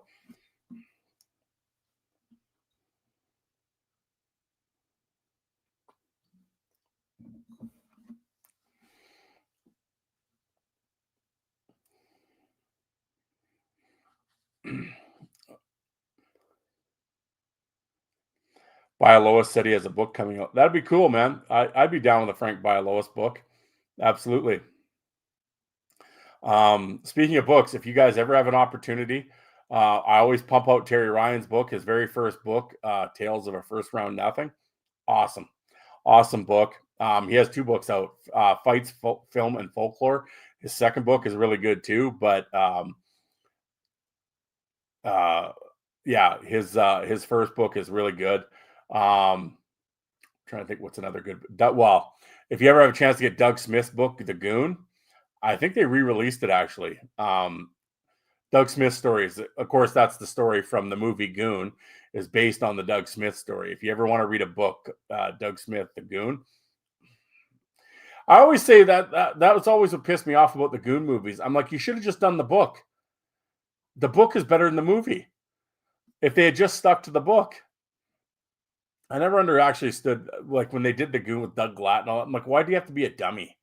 Like, why'd they have to make him an idiot? I don't, but his tape was Doug Smith's tape was amazing. Yeah.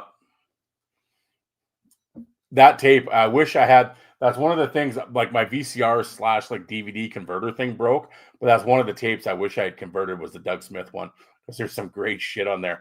That fight when he's getting in the local rink. Yeah, actually, if you go back, I don't know if many people my episode with Doug Smith, when I had Doug on, it was really because I know Doug's done a million interviews and stuff. Goon, Chef Goon. Doug Glatt. It was based on Doug Smith. It's a true story. Wow.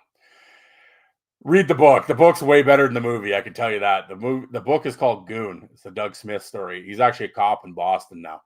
But yeah, he was a boxer and stuff. But yeah, oh great. Well, thank you for listening. But yeah, I was gonna say the one thing I really liked about my Doug Smith interview that I thought was really different from other people is he actually got Doug Smith's true feelings on the Goon movie. He wasn't down with it. He's all right with it now, but at the time, at the what do you call it, the opener, he was pissed. And yeah, because they made him look like a fucking idiot. But yeah, I gotta get Doug back. I want to do 10 questions with Doug Smith. Well, that was the thing. I actually had Doug on here to do 10 questions, and that was right when Skype went down and it wouldn't work.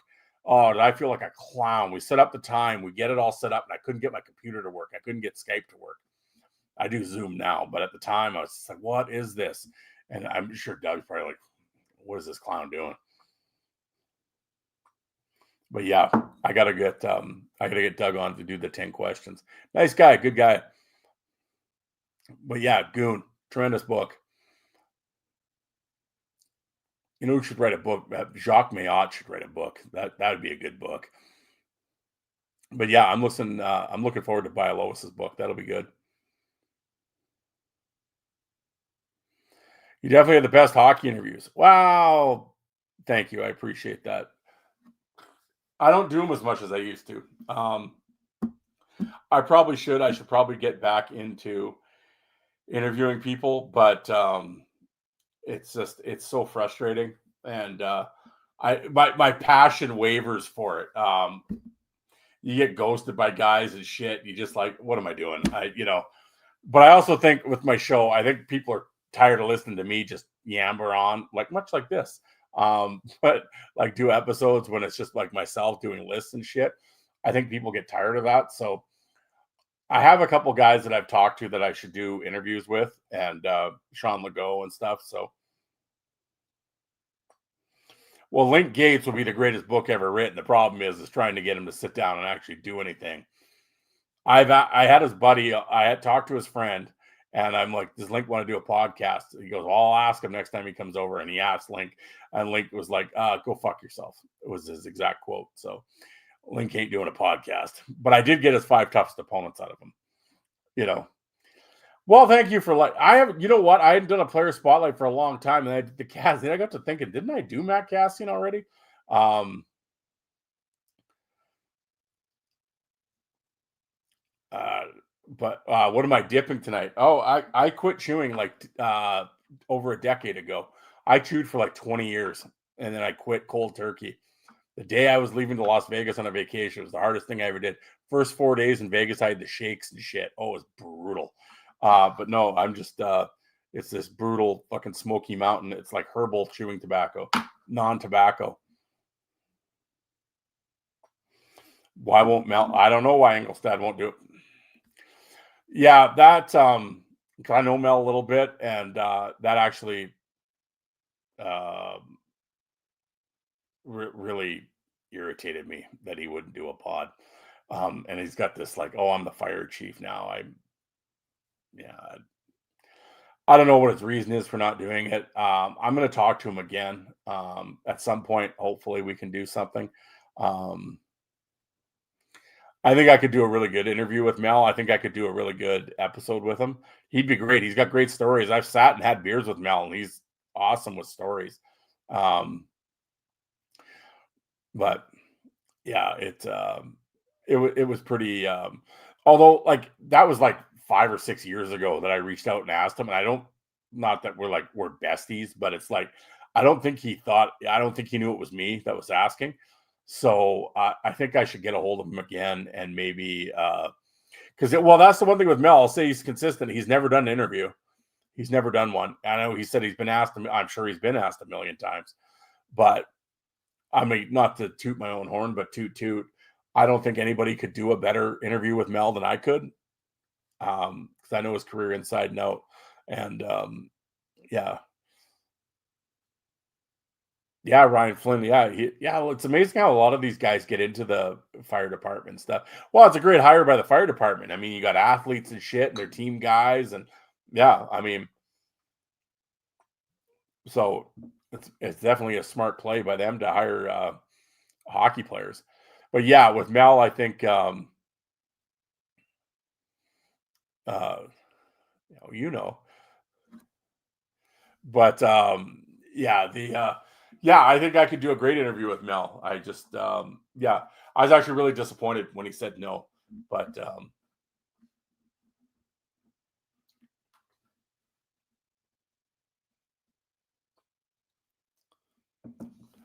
yeah, I think with Glotz, it's the same thing. Glotz is trying to get onto the fire department, and when he gets on, he's retired, and when he doesn't, he's going to come back and play. So I don't think he's gotten in yet. So I think the thing with Glotz though is he's trying to get in with I don't know, like I don't know. I mean, I'm not trying to get into his personal life. I have no idea about Garrett Klotz. I don't know if he married an American chick or not. I'm not sure. So, but I know he's trying to. But I don't know if he's trying to get into the fire department down in Rapid City or up in Canada. I'm not sure because I don't know if he married an American chick because I don't know if he could stay down in the states because you can't if you aren't playing hockey, right? Unless you get hired by somebody and then they'll get you the working visa. But unless you married an American. So I don't know if he did or not. I know he's married. I don't know if she's an American or not. So I don't know. Yeah, I don't know if he wants to get on with Rapid City or with the Canadian. Mike Keane player spotlight. Yeah, Rosehill's part-time firefighter. Really? I talked to Rosehill about a year or two ago in DM, and he said he would do the show, and I just never reached back to him. But Rosehill would be good. Yeah, I should talk. I love Jay Rosehill. He's awesome. Yeah, because he'd be cool because he came up the hard way too. Because he didn't play Major Junior, he played in the Alberta Junior League with olds and shit. So I'd love to get some Junior A stories from him and shit. Jay Rosehill, when the Philadelphia Flyers had their midseason, like just all-star, like skills contest between what they bring the fans out and the team does a skills contest. Jay Rosehill, fastest skater on the Flyers that year. I didn't think goons could skate. Yeah. Oh yeah, Rosehill's old school. I love it when he calls out them for being pussies and shit. It's tremendous. Just takes heat from the internet over it and shit. Yeah, well, he's an old Alberta boy. He ain't gonna take shit. He's an old Westerner. Yeah, with the player spotlight, it's one of those things. It's like, I'll always try to do NHL guys just because so then people can watch the videos while I'm talking about it. That's one thing. Like, I mean, I got 8 million DVDs, but it's like I'm not going to play. Did an Alec interview? He might have. I can't remember. Yeah, now that you say it, I think he did actually. Alec had some great interviews actually. He interviewed Lois. So that was a tough interview actually, but yeah, he had some really good interviews. Actually, some undercover interviews that he did that were really good. Sean Pete was really good. Great interview. Yeah, Sean Pete. Howie Rosenblatt was a really good one. Mike DeGurse is a good one. Yeah, he had some good undercover ones. Yeah, he got Ken Tasker on his to do his. Ken Tasker, one of those guys I had a couple times set up for, and he like just ghosted me. And I'm like, I don't know. But yeah, Ken Tasker would be a great interview too. Yeah, Rob Ray. Yeah, well, Alec always tells a story when he was doing the Rob Ray interview. His internet was going in and out. He had to like restart that and like phone Ray back and shit. He was just like, "Oh, I feel like such a fucking loser right now." But he said Ray was cool about it. But yeah, Alec got all fucking hammered one night. Just like sent Ray a DM on Twitter, and he's like, "Yeah, you should come on my show." And like a year later, Ray got a hold of him. Was like, "Yeah, all right, let's do it." Yeah.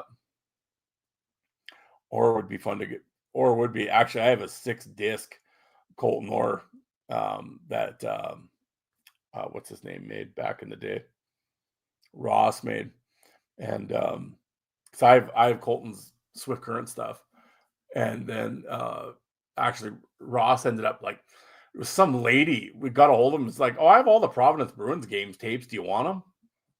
He's like, what? Yeah. So yeah, I got all of Colton Orr's Providence Bruins fights, which are tremendous. A bunch of them are on the YouTube channel. But yeah, Colton Orr is awesome.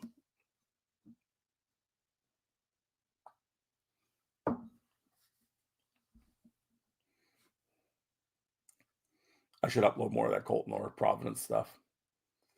But yeah, it's amazing what some people have in their sitting in their attic. Yeah, who would just out of the blue? I have some Providence game tapes. Do you want them? Yeah. Yeah. Ends up being like Colton Orr's bunch of years that he played there.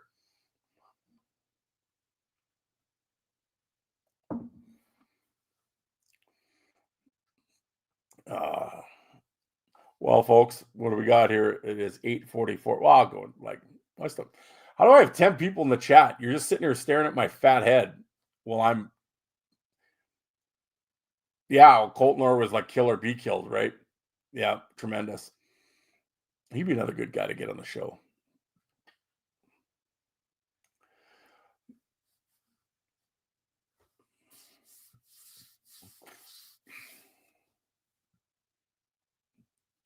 Enjoying my knowledge.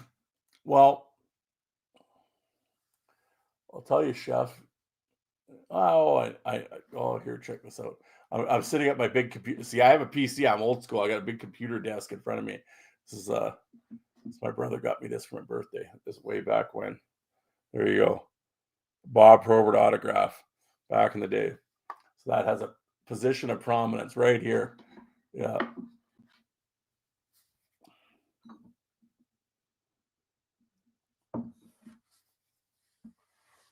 What is this? Oh, like DVDs. Yeah. Who has DVDs? Physical media. There you go. Mel Engelstad, 2 DVD set that we put together for Mel back in the day. Tremendous.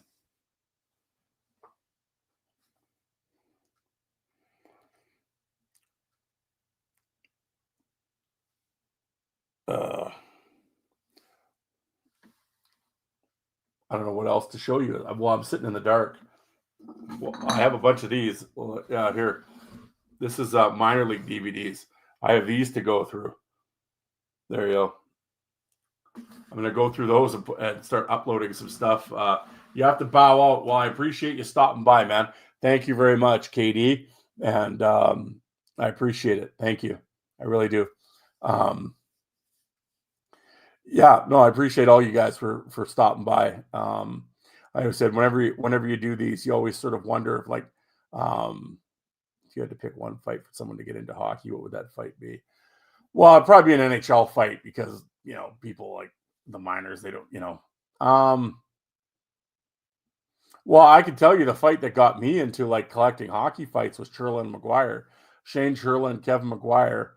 Um, just watching that fight because I'd seen it like again growing up, I'd seen a million fights and stuff, but for some reason, a friend of mine had a fight tape, a VHS fight tape, and it was in the '80s. And hey, thanks, Tim. I appreciate it. Hope you're doing well, man. Um, yeah, man, I appreciate it. Thank you very much. Um, but yeah, Churlo McGuire was the one that really got me in. That got me into like collecting fight tapes and stuff, and having DVD. Yeah, and then having well, here, well, I will do this for you, Chef. Are you paying attention? Uh, I'll get it going here for you. Um,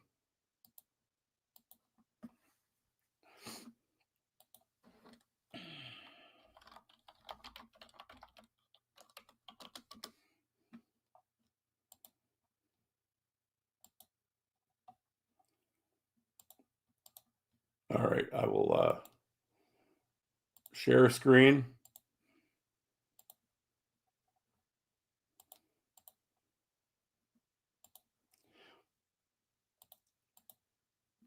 Here we go. I will.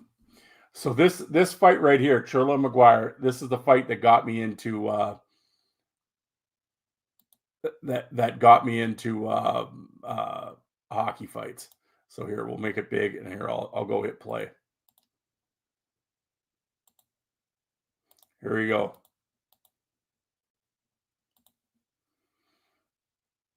Yeah. Boom.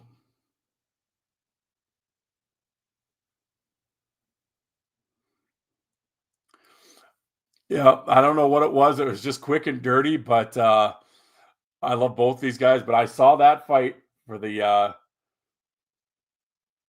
yeah, and that was it. But I saw that fight for the first time on a VHS tape, and I was hooked after that.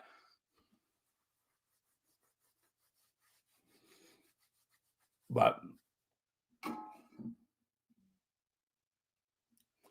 yeah, man, that was one of the best fights.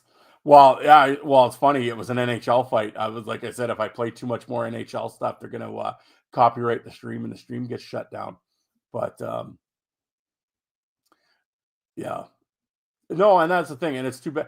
Which I don't understand with YouTube. See, I'm new to this shit, right?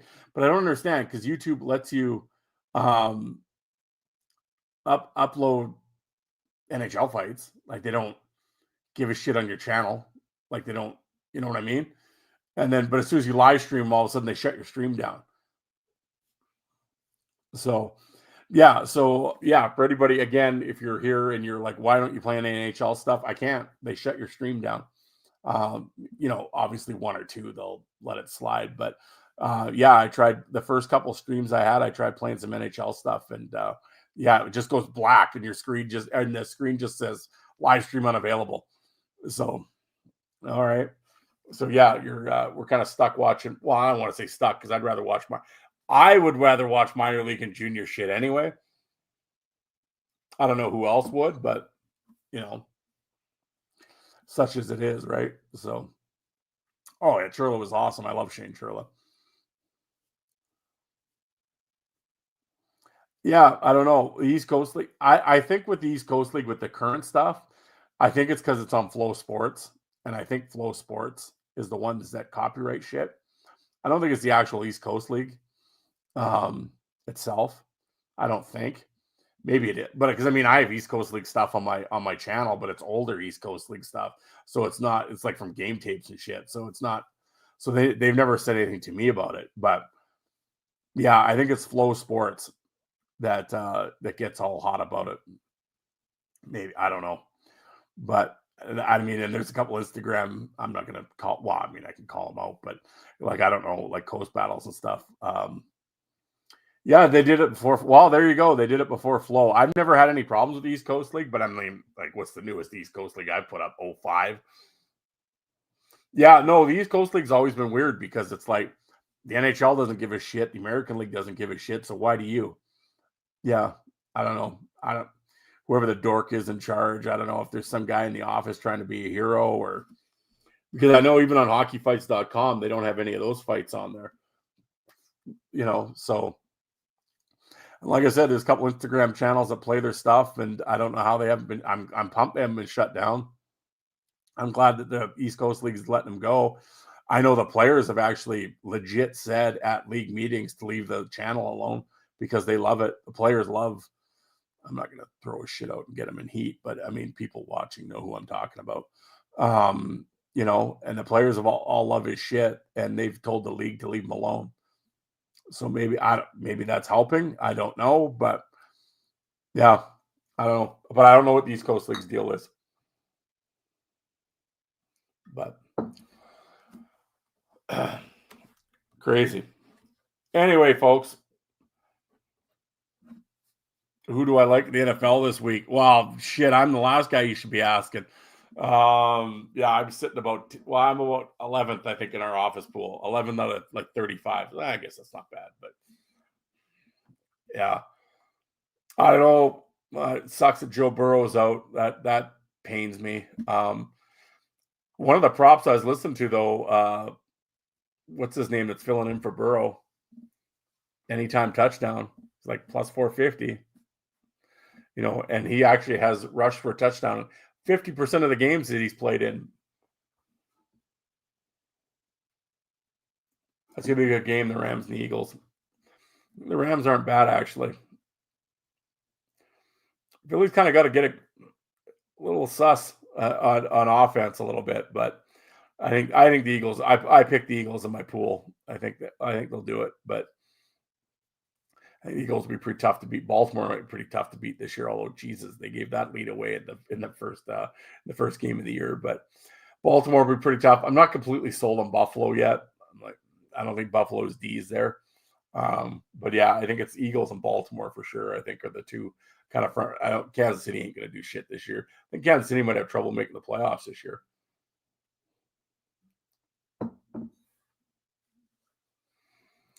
Yeah, well, we'll see. The Eagles are definitely in good shape though.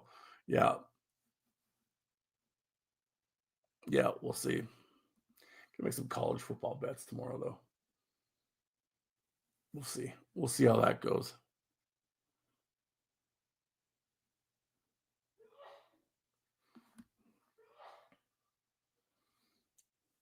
Oh, Chef knows. Chef throwing out some Phil Sims today.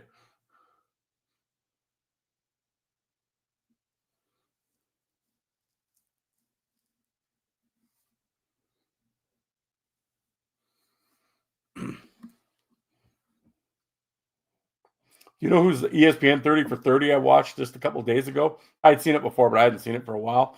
Bosworth, Ryan Bosworth's 30 for 30. It's good, man. I was down with the fucking Boz. Boz was cool as shit.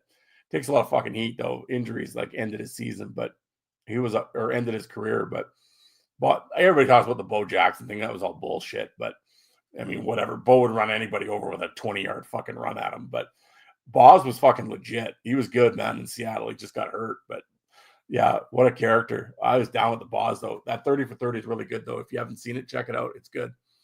Yeah. Plus, the guy made Stone Cold. I mean, come on. Tremendous.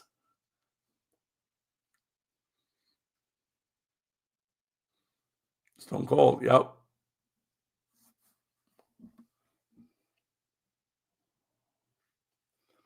Deer season opens tomorrow, does it? Well, there you go. Boz was great in college, man. Yeah, he was great, and then he got busted with the roid thing, and uh, yeah, and what he's got? It was a supplemental draft with the it's Seattle, I think. Oh, Jim, we're all old enough to remember. I used to have the Boz. What is it? Was it the Wizard of Boz? Remember those posters? Because it's like the Bash Brothers poster. I had that one, but I had Bosworth poster too. I don't know what happened to the Bosworth poster though. I don't know what happened. I have the Bash Brothers poster up in the closet still. I gotta put that up at some point. I have so much cool shit here, and it's still all in fucking Rubbermaid tubs. I gotta start putting this shit up on the walls. I got shit on the pony wall and stuff, but I need to start hanging stuff. So I get some really cool autograph shit. Um, Not too much football. I have a Peyton Manning autograph though, 8x10, and I got a Brett Favre autograph football that my brother got for me. But that's the only football shit I got.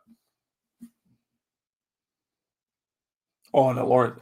Actually, for my wedding, one of my best in my wedding party got me a Lawrence Taylor autographed Giants mini helmet. I was a huge LT fan. So LT and Howie Long were kind of my two favorite defensive guys. Steve Atwater was cool as shit too. Oh, I'm going to throw another name at you for you old NFL guys. Remember Scott Studwell, linebacker for the Vikings? Yep, down. I was down. Yep. But yeah, the Boz. Boz is cool, man. I wore 55 in high school because of the Boz.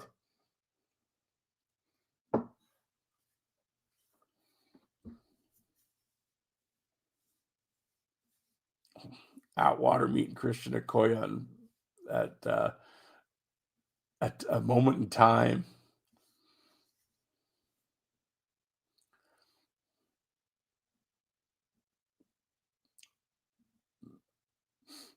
Yeah. Oh, classic back in the day, man. Derek Thomas, rest in peace. Tremendous. Actually, another guy, New England, was underrated. Andre Tippett. He was awesome too. Doesn't get talked about very much. Chris Dolman, all those guys. I was a fan of the Vikings defense. Noga, Dolman, Studwell. Yeah, I was a fan of the Vikings D at the time. The original Tecmo Bowl. There you go. All right, folks. Reggie White, man. Yeah, the minister of defense. Absolutely.